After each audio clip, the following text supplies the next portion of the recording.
আমি তোমাকে ভালোবাসি প্রিয়া। নতজানু হয়ে অনামিকা আঙুলের আংটি দেখছিলাম। যুবকের কণ্ঠস্বর ভালোবাসি প্রিয়া বাক্য শুনে তাকালাম। সুন্দর সুদর্শন বলিষ্ঠ পুরুষ দাঁড়িয়ে, ভাবভঙ্গি স্বাভাবিক, অন্তরে অনুতপ্তের কোনো চিহ্ন নেই। একজন অপরিচিত রমণীকে বাক্যটি বলার পর এদিক সেদিক পর্যবেক্ষণ করছে, অপেক্ষা করছে যেন কারোর। রাগ দমনে প্রয়াস করেও ব্যর্থ হলাম। যুবকটির উদ্দেশ্যে কঠোর কণ্ঠস্বরে বলতে শুরু করলাম, মাথায় কি সমস্যা আছে? একজন অপরিচিত রমণীকে হেনস্থা করতে লজ্জা করে না? দেখতে তো ভদ্র মনে হচ্ছে, কিন্তু আচরণগতভাবে নির্লজ্জ মনে হচ্ছে। একা পথ চলাচলের অভ্যাস আছে আমার। শহরের অলিগলি বেশ পরিচিত, আত্মরক্ষার কৌশল শিখা আছে। চারপাশে মানুষজন জড়ো হয়ে আসছে, গুনগুন মুখকথা শোনা যাচ্ছে। হতভম্ব যুবক আশেপাশে পর্যবেক্ষণ করে কঠিন দৃষ্টিপাত করে নিজ অবস্থান থেকে সরে দাঁড়ালো। আখি পল্লবের সামনে দৃশ্যমান হলো আরেকজন যুবকের হাস্যোজ্জ্বল মুখশ্রী, যার নজর আমার দিকে। এতক্ষণ ভুলক্রমে যাকে বকে গেলাম সে মূলত নিরপরাধ। অপরাধ বোধ ছেয়ে গেছে মনে। বকা খাওয়া যুবক কটমট চোখে বলল, ভদ্রঘরের সন্তান বলেই আজ কিছু বললাম না। অদেখা কিছুই বিশ্বাস করতে নেই। স্বচক্ষে দেখা বস্তু অনেক সময় মিথ্যা হয়। যুবকটি প্রস্থান করলো।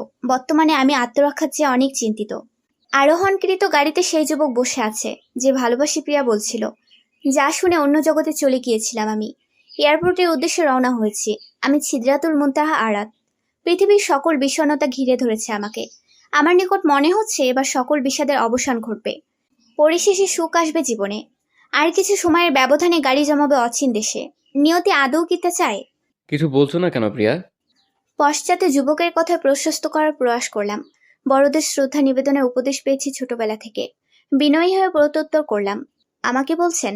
তুমি ছাড়ার কে আছে এখানে প্রিয়া? বাহিরের দেশের ন্যায় আমাদের দেশও এখন উন্নত। শহরের জীবন হাসপাতালে। ছদ্মনাম মানসিক ভারসাম্যহীন ব্যক্তিদের চিকিৎসা প্রদান করা হয়। তাদের আলাদা ব্যাচ রয়েছে, যা নির্দিষ্ট রোগীর বক্ষস্থলের বাম পাশে চিহ্নিত করা থাকে। সময় সংকীর্ণ, সঠিক সময়ে গন্তব্যে পৌঁছাতে হবে। মানবতার নিকটে পরাজিত হচ্ছে মন। নিয়তির নিকট সহায় হয়ে যুবকটির দায়িত্ব নিলাম। গাড়ির ড্রাইভারকে বললাম হাসপাতালের দিকে অগ্রসর হতে। আপনার পরিজনকে প্রিয়া বলতেন বুঝি? কি বলছো প্রিয়া? তুমি আমার প্রিয়া, প্রিয়জন, আপনজন, ভালোবাসা। যুবকের চমৎকার কথা শুনে প্রশান্তি পাচ্ছি খুব। প্রিয়াকে অধিক ভালোবাসার পরিণাম হয়তো এমন। ক্ষণে ক্ষণে অনুধাবন করছি। হাতের অনামিকা আঙুলের আংটির ওপর হাত বুলিয়ে নিলাম। অদেখা মানুষটার আমানত স্বরূপ নিজেকে অখ্যায়িত করলাম। ভালোবাসার শেষ পরিণাম সুখ কিংবা দুঃখের হয়। যে পায় পূর্ণতা পায়, ভেসে যায় ভালোবাসার গভীরে। পাঁচতলা বিশিষ্ট ভবনের সামনে দাঁড়িয়ে আছে তিনজন বন্ধু। সকলের মুখশ্রীতে বিরক্তিকর ছাপ বিদ্যমান। মালবাহী ট্রাক পরপর দুইটা দাঁড়িয়ে আছে ভবনটির সামনে। মূলত তিনজন বন্ধুদের মালপত্র আছে ট্রাকে। সকলে অপেক্ষা করছে ভবনটির মালিকের জন্য। ভবনটির মালিক বিশিষ্ট পান ব্যবসায়ী রফিক সাহেবের। মাথায় ছাতা মেলে রফিক সাহেব এগিয়ে আসেন। এক পা ভাঙা, তাই খুঁড়িয়ে খুঁড়িয়ে চলাচল করেন। এই লোকের এত বড় বাসা! আকিল, তোর চিনতে অসুবিধা হচ্ছে না তো? রাব্বির কথায় কেউ কোনো প্রতিউত্তর করল না। তিনজন বন্ধুদের মধ্যে অকিল এবং রিফাত বাসা ঠিক করে গিয়েছে। আজ বাড়ির মালিকের বেশ দেখে অবাক হচ্ছে সকলে। রহিম আজাদ পান খেয়ে ঠোঁট লাল করে এসে দাঁড়ায় তিনজন ছেলের সামনে। দাঁতের আগায় চুন ভরে বলে, আগের ভাড়াটিয়ারা ফ্ল্যাট ছাড়বে না, তোমরা অন্য বাড়ি দেখো, টাকা ফেরত দিচ্ছি। প্রিয়মের মাথা গরম। কাঠফাটা রোদে দণ্ডায়মান 1 ঘন্টা যাবৎ। ফ্ল্যাট ছাড়বে না মানে কি? গরমে ভিজবে নাকি সবাই? নীরবে এসে ভয়ঙ্কর দৃষ্টি নিক্ষেপ করলো রফিক সাহেবের দিকে। মগের মুল্লুক পেয়েছেন? আমরা কি এখন ভিখারির মতো রাস্তায় ঘুরে বেড়াবো? আমরা টাকা চাই না, ফ্ল্যাট চাই। ওই ফ্ল্যাট খালি না হলে অন্য ফ্ল্যাট দিন। হাঁটুর বয়সী যুবকের অগ্নিরূপ কটাক্ষপাত করা দেখে ভয় পেলেন রহিম সাহেব। অনুভব করলেন ললাট বেয়ে গড়িয়ে পড়া ঘাম ঝরার। পানের থুতু মাটিতে ফেলার উদ্যোগ নিয়েও গলাধঃকরণ করে নিলেন আড়ষ্টে। মুঠোফোন বের করে কাউকে কল লাগিয়ে বলল, রহিম সাহেব আরো কিছু বলার জন্য উদ্যোগ নিলে প্রিয়ান মাঝপথে থামিয়ে দেয়। রহিম সাহেবের দিকে হাত পেতে চাবি চেয়ে নেয়। ভবিষ্যতে ভাড়াটিয়াদের সাথে 2 নাম্বারি করলে আপনার খবর আছে, পানওয়ালা আঙ্কেল। প্রিয়ান চলে গেল ভবনের অভ্যন্তরে, সাথে 2 বন্ধুরাও। পানওয়ালা আঙ্কেল অর্থাৎ রহিম সাহেব টিস্যু দিয়ে ঠোঁট মুছে নিলেন। টিস্যুতে পানের লাল রং দেখে ভাবনায় পড়ে গেলেন, কিভাবে পান খাওয়া ছাড়বে। আপন যাকে ভাবো তুমি সেই হয় পর। অচেনা হয়ে রয়ে যাবে সর্বদা তুমি, মুছে যাবে সংশয়। জাম্বু, আমার ওড়নাটা নিয়ে আয় তো। কলিং বেলের আওয়াজে মাথা ফেটে যাচ্ছে। ভনভন করে ঘুরছে সব। বিদেশে চলে গেলেই যেন ভালো হতো। অন্তত এই রহিম চাচার সামনে পড়তে হতো না। নিশ্চিত এখন রহিম চাচা এসেছেন ফ্ল্যাট ছাড়তে বলতে। কিন্তু আমি তো যাব না কোথাও। অগ্রিম ভাড়ার টাকা ফেরত পাইনি, তাহলে যাব কোন দুঃখে? জাম্বু আমার পোষা কুকুর, আমার কলিজা, আমার আত্মা। এই কলিজাটাকে রেখে চলে যাচ্ছিলাম বিদেশে, এটা কোনো কথা? সেই যুবককে হাসপাতালে রেখে টিকিট ছিঁড়ে ফেলি। টিকিটের দাম অনেক ছিল, কিন্তু তাতে কি? বাঁচার মাধ্যম খুঁজতে হবে, মন ভরে নিঃশ্বাস নিতে হবে এবং ত্যাগ করতে হবে। বান্ধবী রাহার কাছ থেকে জাম্বুকে নিয়ে আসি। রহিম চাচাকে বলে দিই ফ্ল্যাট ছাড়বো না। এজন্যই হয়তো রহিম চাচা এসেছেন। ওড়না কামড়ে মাথা কাত করে জাম্বু তাকিয়ে আছে, দেখতে শাহজাদা লাগছে। ওড়না পেঁচিয়ে দরজা খুলে দিলাম। রহিম চাচার পরিবর্তে একজন চিকন রোগা যুবককে দেখে ভ্রু কুচকালাম। 38 দাঁত বের করে যুবক হেসে সালাম জানিয়ে বলল, আসসালামু আলাইকুম আপু, আমি আপনার নতুন প্রতিবেশী। ঝাড়ু হবে? নতুন প্রতিবেশীর আবদার না করা যায় না। জাম্বুর দিকে তাকাতেই বুঝে গেল ঝাড়ু লাগবে। রোগা পাতলা যুবকের দিকে তাকিয়ে কৃত্রিম হাসলাম। যুবকটিও বিনিময়ে বোকা হাসি উপহার দিল। শলার ঝাড়ু দাঁতে কামড়ে দরজার সামনে এনে রেখে জিব্বা বের করে নিঃশ্বাস ত্যাগ করছে জাম্বু। ঝাড়ুতে জাম্বুর মুখে লালা লেগে আছে দেখে রোগা পাতলা যুবক নাক ছিটকায়। 2 আঙুলের সাহায্যে নাকে হাত চেপে এগিয়ে যায় নিজ ফ্ল্যাটে। এমন ভাব যেন জাম্বুর পায়খানাযুক্ত কাপড় পরিষ্কার করতে যাচ্ছে সে। ঝাড়ু কোথায় পেলি উকিল? এমনভাবে আনছিস যেন গু লেগে আছে, আর সেটা আনছিস। আকিল কথা শোনা মাত্র মাটিতে সজোরে শব্দ করে ফেলে দিল ঝাড়ু। রিফাতের দিকে তেড়ে এসে বলল, মুখের ভাষা ঠিক কর হারামি, পায়খানা বলা যায় না। পড়াশোনা করে কি শিখেছিস? কুত্তার চেপ লেগে আছে ঝাড়ুতে। কই ভেবেছি সুন্দরী আপুর হাত থেকে ঝাড়ু নিব, তার হলো কই, নিতে হয়েছে কুত্তার মুখ থেকে। সিপ, কি আবল, থুথু, বলা যায় না। পাশে সুন্দরী রমণী আছে নাকি? ইস মামা, জমবে এবার মজা। খালি ফ্ল্যাটে ঝনঝন শব্দ হচ্ছে শুধু। 2 বন্ধুর কথায় কেঁপে উঠছে দেয়াল দালান। ভূমিকম্প হলো যেন। এই বুঝি পানওয়ালা আঙ্কেল আসছে দালান বাঁচাতে। তোদের ফ্ল্যাট পরিষ্কার করতে পাঠিয়েছিলাম, মারামারি করতে না। ছোট আসবাবপত্র নিয়ে হাজির প্রিয়ান। ফ্ল্যাটের একপাশে রেখে শার্টের হাতা উপরে উঠতে শুরু করলো। প্রিয়ানের রাগ সম্পর্কে সবাই অবগত। কুকুরের লালার কথা ভুলে আকিল নেমে যায় ঝাড়ু দিতে। প্রিয়ান হাসে, বিছিয়ে রাখা চাদরে বসে পড়ে। রিফাতের দিকে তাকাতে ভ্রুযুগল কুচকে আসে। রিফাতের জঘন্য হাসি দেখে প্রিয়ানের ইচ্ছে করছে গাল লাল করে দিতে। হাসছিস কেন? হ্যাঁ মামু, কোথায় নিয়ে এলি রে? প্রতিবেশী যে খুব রূপসী, ভালো। প্রতিবেশীর কথা উঠে যেন প্রিয়ানের মাথায় রক্ত চেপেছে। ফোঁস করে নিঃশ্বাস ত্যাগ করে আকিলকে ডেকে ওঠে। তুই ঝাড়ু পাশের ফ্ল্যাট থেকে এনেছিস? অকিল প্রিয়মের আগের সম্পর্কে ঠাউর করতে পারল না।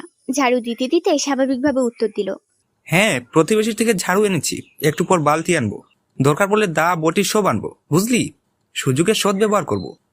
প্রিয়মের গম্ভীর কণ্ঠস্বর শোনা গেল। আর কিছু আনতে হবে না, সব আনা হয়েছে। ঝাড়ু, বালতি, মগ, বাতি সব।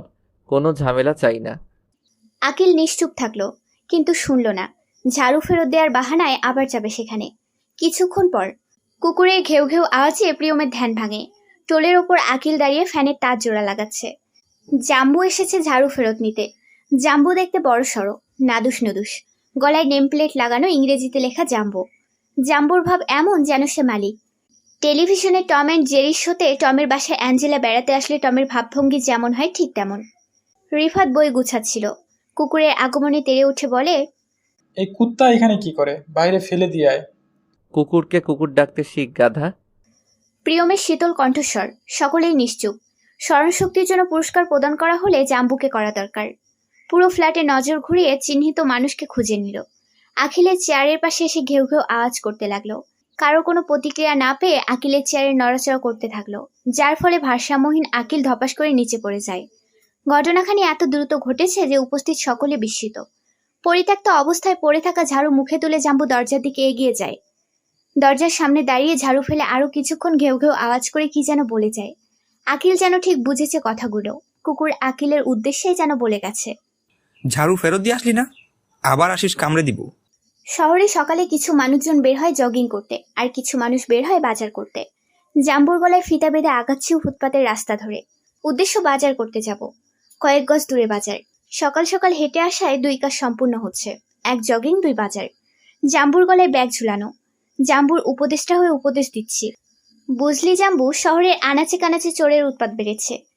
বাহিরে বের হলে সাবধানে পা ফেলবি। অপরিচিত কাউকে খারাপ কিছু করতে দেখলে খেচ করে কামড় বসাবি। কথা শেষ হতেই জাম্বু দৌড় লাগালো। আমার হাতে অবশিষ্ট রইল জাম্বুর গলার ফিতা। জাম্বুকে অনুসরণ করে সামনে আগালাম। একজন লোকের হাত কামড়ে ধরেছে জাম্বু। লোকটির হাতে একজন মহিলার হাত ব্যাগ। হয়তো লোকটি মহিলাটাকে সাহায্য করছিল। লোকটির আত্মনাতে মানুষ জড়ো হয়ে গেছে। কিছু লোক লাঠি নিয়ে আসছে জাম্বুকে আঘাত করার জন্য। উত্তেজিত স্বরে বলে উঠলাম, একদম আমার জাম্বুকে মারবেন না। ব্যথায় আত্মনাদ করার লোকটি ফিরে তাকালো। লজ্জা ভীতি একসাথে গ্রাস করেছে মনে। গতকালে যুবককে কামড়েছে জাম্বু। মানুষজনের প্রহারের ভয়ে জাম্বু পায়ের কাছে চলে আসে। যুবকটি বাজ পাখির মতো তেড়ে আসে আমার দিকে। ব্যথাতুস্বরে বলে, গুন্ডামি করার জন্য আমাকে পেলে? এবার আমি তোমার কোন ইজ্জতে হাত দিয়েছি? গরম হলো তনু। ঢলে পড়ল যুবকটি। স্থান পেল আমার কাঁধে। উৎসুক জনতার ভিড়ে অবলা নারীর মতো দাঁড়িয়ে আছি রাস্তার মাঝখানে। ভাবছি এখন কি হবে। বেলা ফুরিয়ে এসেছে। গগনে মেঘ জমেছে। পুরো পৃথিবী আঁধারে ঢাকা। যে কোনো সময় অঝোরধারে বর্ষণ হতে পারে। দিবর্ষ যেন মুহূর্তের রজনী রূপ ধারণ করেছে। তীক্ষ্ণ দৃষ্টিপাত করছি জাম্বুর দিকে। কিছুক্ষণ পরপর ক্যাঁকে আওয়াজ করছে সে, যেন আমায় বলছে, আমি আমার মনিবের আদেশ পালন করেছি মাত্র। তুমি এভাবে চেয়ে আছো কেন হে? বর্তমানে অবস্থান করছি হাসপাতালে। বারান্দায় অপেক্ষা করছি যুবকটির। ভয়ে নয়তো গ্লানিতে অজ্ঞান হওয়ার আসল কারণ হৃদয়গম করতে পারছি না। আপনার স্বামী তো মারাত্মক লোক। দেখুন কিভাবে খামচে ধরেছে আমাকে। ইঞ্জেকশন পুশ করতে দিচ্ছে না। আপনি ভিতরে আসুন। চর থাপ্পড় খামচি কামড় বরং আপনিই সহ্য করুন। হাসপাতালের সুন্দরী ডাক্তার। রোগীদের দেখতে দেখতে মনে হচ্ছে মাথা ধরেছে, তাই হয়তো ভুল সম্বোধন করছে। বিনয়ী হয়ে প্রতি উত্তরে বললাম, আপনার ভুল হচ্ছে। আমার স্বামী সাহসী হবে। ওই ছেলের মতো ভীতু না যে কুকুরে কামড় খেয়ে চিটপটাং হবে। ওনাকে চিনি না। উপলব্ধি করলাম সুন্দরী ডাক্তার অবিশ্বাস্যকর দৃষ্টিতে দৃষ্টিপাত করে আছে। সেদিকে আর ঘাটালাম না। জাম্বুর দিকে তাকিয়ে আদেশের স্বরে বললাম, এখানেই বসে থাকবি। নড়াচড়া করলে খাসির পায়খানার হালুয়া রেঁধে খাওয়াবো। অতঃপর ভেতরে প্রবেশ করলাম। পার্থিব জীবনে মায়া কিছুক্ষণের জন্য এসে আবার চলে যাবে আজীবনের জন্য। তখন চিনবে না তাকে যাকে ভেবেছিলে আপনজন কখনো। এটাই নিয়ম। এভাবেই একা চলবে সর্বদা তুমিও। কুকুর কামড়েছে, ইনজেকশন পুশ করতেই হবে, নয়তো ইনফেকশন হওয়ার সম্ভাবনা আছে। চেয়ারে মাথা এলিয়ে বসে আছে যুবকটি, যার নাম অজানা। চিৎকার করছে এতক্ষণ ছোট বাচ্চাদের মতো। বলছে, যত খাওয়ার ওষুধ আছে প্রেসক্রিপশন করে দিন। ইঞ্জেকশন পুশ করতে দিচ্ছি না। গভীর ভাবনায় বিভোর আমি। অন্তরে অনুতপ্তের চিহ্ন এঁকেছে। অন্যায় হয়েছে, প্রতিদান তো দিতেই হবে। যুবকের নিকটে সে অপরাধীর ন্যায় দাঁড়িয়ে বললাম, ইনজেকশন না দিলে পেটে কুকুরের ছা হবে। পাগল হয়ে যাবেন। তারপর আমার জাম্বুর মতো ঘেউ ঘেউ আওয়াজ করবেন। পাগল নাকি? আমাকে বাচ্চা মনে হচ্ছে? ফালতু কথা না বলে বিদায় হও আমার কাছ থেকে। পৃথিবীর নিকৃষ্টতম মানবের সাথে কথা বলছি। জঘন্য মেজাজে ভরপুর। নিজের ভুলের অনুতাপে জ্বলছি। নয়তো এই মানবকে শায়েস্তা করা আমার 2 মিনিটের ব্যাপার। অগ্নি দৃষ্টিপাত করে ডাক্তারের দিকে মনোনিবেশ করলাম। ইশারায় বাইরে আসার অনুরোধ করলাম। ইঞ্জেকশন রেডি করুন। আমি 5-6 জন লোককে পাঠাচ্ছি। ধরে বেঁধে পুশ করে দিবেন। আর অজ্ঞান হয়েছিল কেন বলবেন? কুকুরে ফোবিয়া আছে ওনার। কুকুর সহ্য করতে পারেন না, সেই জায়গায় কামড় খেয়েছে। বুঝতে পারছেন নিশ্চয়ই। খুব করে দোয়া করছে এই যুবকটার সামনে যেন আর না পড়ি। তৃতীয়বারের মতো দেখা হলে চিরশত্রুর খেতাব লাভ করবে যুবকটি। আকাশ পরিষ্কার। ঝিরে ঝিরে বৃষ্টি ঝরছে। আবহাওয়া ঠান্ডা। প্রেমিক যুগলরা হাতে হাত রেখে রাস্তা পার হচ্ছে। হাসপাতালের সামনে দাঁড়িয়ে অপেক্ষা করছি প্রিয় বান্ধবী রত্নার। জাম্বুকে রেখেছিলাম যার কাছে। বাজার করা হলো না। বান্ধবীকে নিয়ে বাসায় যাব। নতুন ছেলেদের মতলব ভালো ঠেকছে না। মা আসার আগ পর্যন্ত রত্নাকে নিজের কাছে রেখে দেব। কিরে বিদেশিনী, তোর তো বিদেশ থাকার কথা ছিল, এখানে কি? রিক্সা ডেকে উঠে বসলাম। সাথে রত্নাও। জাম্বুকে কোলে বসালাম। অনামিকা আঙুলে আংটির দিকে দৃষ্টিপাত করে প্রতি উত্তর করলাম। বাধার সম্মুখীন হয়েছি, যেতে পারিনি। পরের বার সুযোগ পেলেই পারাপার হব। কোনো অতীতের গ্লানি আঁকড়ে ধরে রাখবো না আর। অতীত কেন মনে করিস আরাত? খুলে ফেল আন্টি, ভেঙে ফেল সব নামহীন সম্পর্ক। সম্ভব না। বাধা পড়েছি। আমার অস্তিত্ব মিশে আছে কারোর জীবনে। হোক নামহীন, তবু অপেক্ষা করতে ক্ষতি কি? 102 ডিগ্রি যা শরীরে। চোখ রক্তিম বর্ণ ধারণ করেছে। সোফায় বসে লেবু শরবত পান করছে প্রিয়ান, ভয়ে কাবু 2 বন্ধু। কিছুক্ষণ পর পর ঘর থেকে উকি দিচ্ছে। ঠাউর করতে পেরে প্রিয়ান উঁচু আওয়াজে ডেকে উঠল, ওকি ঝুঁকি না মেরে কাছে বসে দেখে যা, নয়তো তোরা শান্তি পাবি না। এগিয়ে আসলো বন্ধুগণ। ললাটে হাত রেখে তাপমাত্রা পরিমাপ করে নিল। শান্ত হয়ে বসলো 2 বন্ধু। পেটের মধ্যে যেন কথাগুলো ঘুরপাক খাচ্ছে। অবশেষে আকিল মুখ খুলল, কুত্তার পাশে লাঠি ভাঙতে তোকে কে বলেছিল? কুত্তা না, ওইটা কুকুর হবে। তুই চুপ থাক, কুকুরের দোস্ত। রিফাত ফোঁস করে হেসে ওঠে। প্রিয়নের শীতল উত্তর, বৃদ্ধ মহিলাকে সাহায্য করতে গিয়েছিলাম, কুকুর এসে কামড়ে ধরেছে।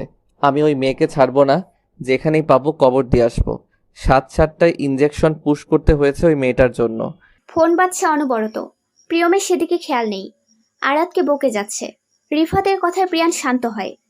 বাবা নামটা ফোনের পর্দায় ভেসে উঠেছে। শান্ত হলো মন, মুখে উঠে আসে মিষ্টি হাসি। ফোন কানে নিয়ে চলে যায় অপর পাশে। আকিল চলে যায় রান্নাঘরে, কফির পিপাসা পেয়েছে, কিন্তু কফি তো শেষ। বাড়ি ছাড়ার ঝামেলায় কিনা হয়নি। কিছুক্ষণ ভেবে বারান্দায় উকি দিয়ে প্রিয়নের অবস্থান দেখে নিল। চলে গেল প্রতিবেশীর ঘরের সামনে। তুমি জাতির যোজনা নাও, ফুলের উপমা নাও, নাও কোনো পাহাড়ি ঝর্ণা, আয়না তুমি হৃদয়ের আয়না। খাটে বসে গলা ফাটিয়ে গান গাইছে রত্না। রান্নাঘরে পাস্তা রান্না করছি, সকালের নাস্তা করতে হবে তো। দুপুরে কিছু একটা ব্যবস্থা করে ফেলবো। মা আসার আগ পর্যন্ত এভাবেই চলতে থাকবে। রত্নার ওপর চরম রাগ হচ্ছে। গলা ফাটিয়ে মেয়েটা গান গাইছে। গানের তালে জাম্বু দাঁড়িয়ে ঘুরঘুর করে ঘুরছে আর ঘেউ ঘেউ করে আওয়াজ করছে, যেন রত্নার তালের সাথে তাল মিলিয়ে গান গাইছে। এই নির্মম অত্যাচার সহ্য করার মতো না। এই মেয়ে যদি আর কিছুক্ষণ আমার বাড়িতে থাকে তাহলে আমি পাগল হয়ে যাব। আল্লাহর ওয়াস্তে তুই চুপ থাকবি রত্না। তোর কণ্ঠস্বর শুনে রাস্তার কুকুর সব দৌড়ে চলে আসবে। কুকুরের কথা বলাতে জাম্বু মায়া দৃষ্টিতে তাকিয়ে আছে আমার দিকে। জাম্বুকে সবকিছু বলা যাবে, রাস্তার কুকুর বলা যাবে না, এটা নিষিদ্ধ। জাম্বু পছন্দ করে না, যে বলবে তার দিকে তেড়ে যাবে। এটা আমার শিক্ষা না, পাড়া প্রতিবেশীদের শিক্ষা। ওই যে কুকুর দেখলে কুত্তা কুত্তা বলে ডাকে যে প্রতিবেশী, তাদের। তোর মতো নিরামিষ মেয়ের জীবনে আমিষ ছাড়তে যেন কেউ আসে, খুব করে দোয়া করছে। তোর মনে তো কোনো রং ঢং নেই।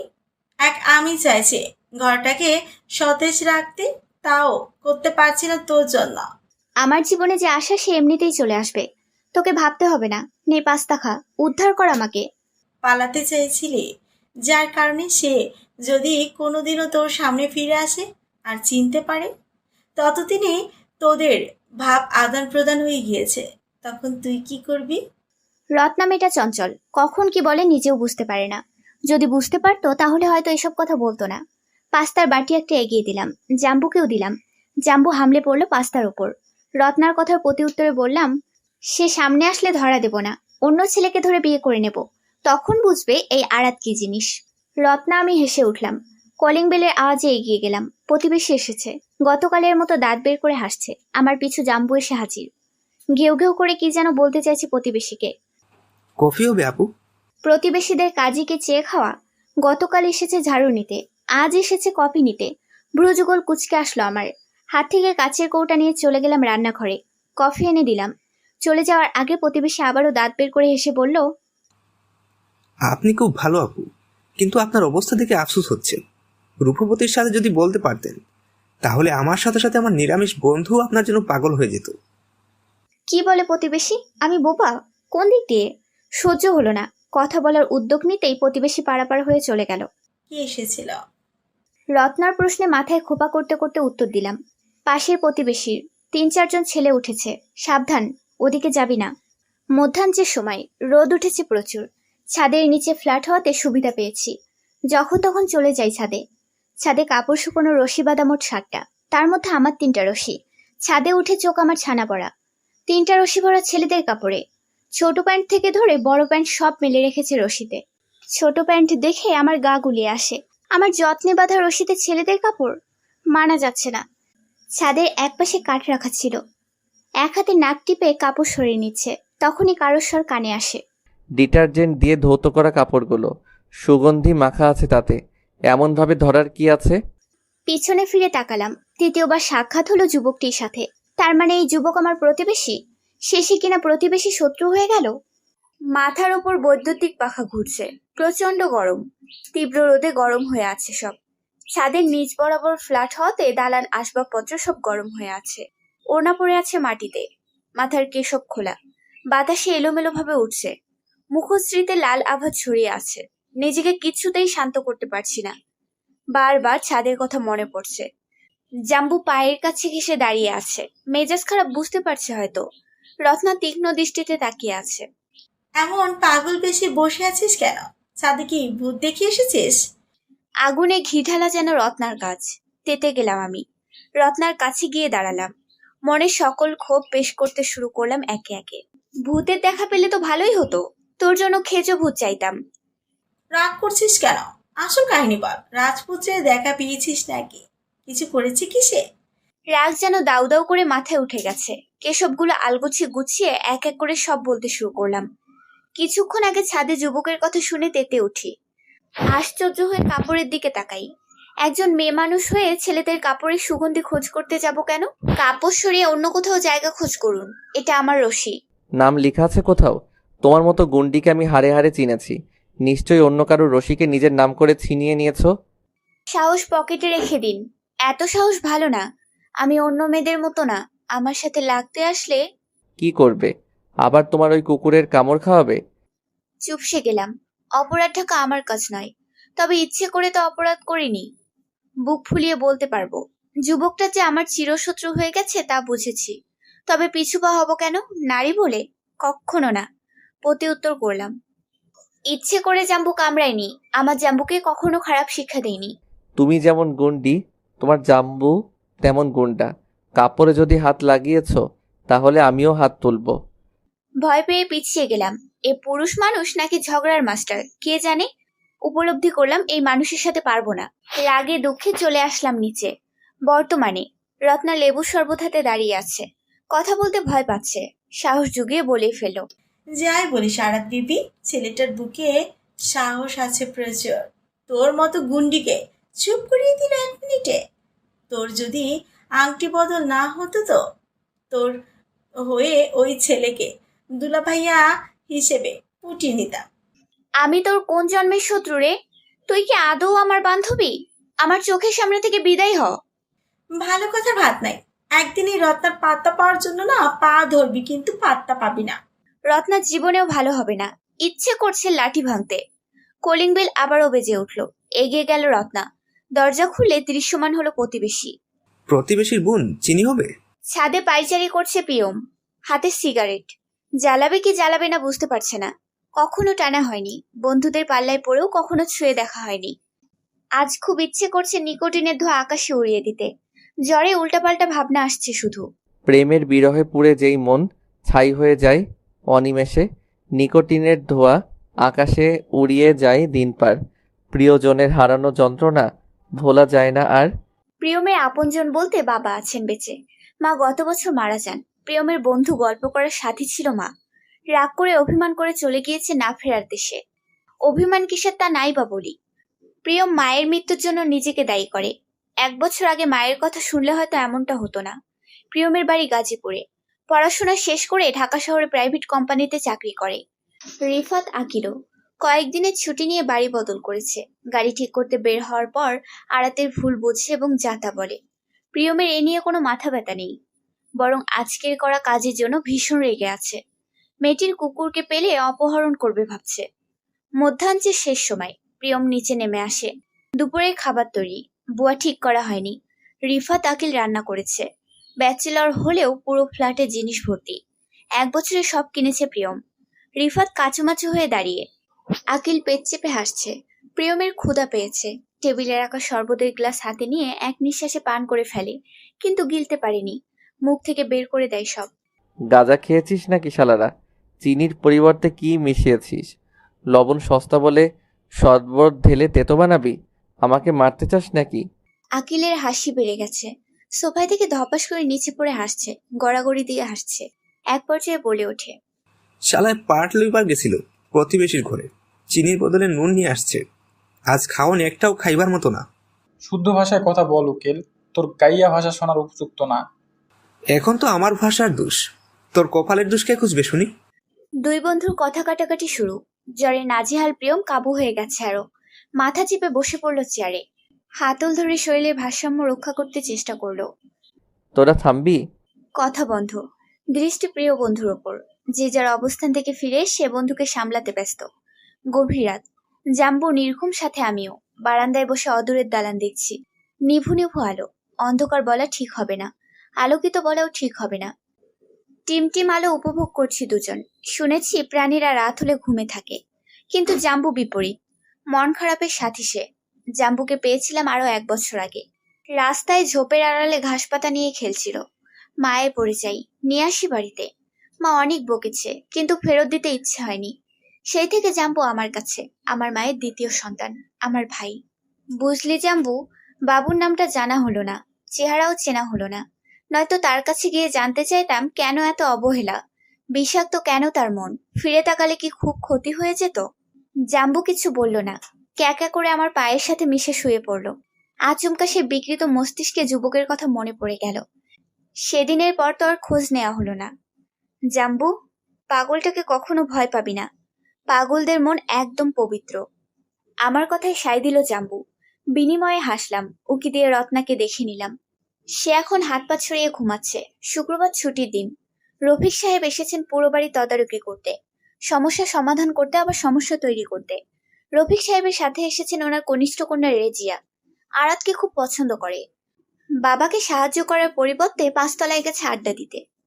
2 ফ্ল্যাটের দরজা খোলা, সম্মুখ পশ্চাৎ দরজার কারুকাজ একই। রেজিয়া ফ্ল্যাটে প্রবেশ করে, আনন্দে আত্মহারা হয়ে ডাক দেয় জাম্বুর নাম ধরে। সারা শব্দ নেই, নিস্তব্ধ পরিবেশ ঠাউর করে চোখ খোলে। সোফার সামনে ছেলেদের ছোট বড় প্যান্ট, মোজা, শার্ট ছড়িয়ে ছিটিয়ে আছে। রাজিয়া ছিছি করছে। আরাতকে ছেলের সহিত ওই অবস্থায় কল্পনাও করে ফেলেছে।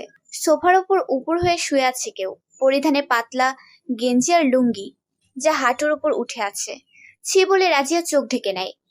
উঠে যায় ঘুমন্ত মানুষ, চিৎকার করে ওঠে, আমার ইজ্জত খেয়ে ফেললো রে। আগমন ঘটে জাম্বুর।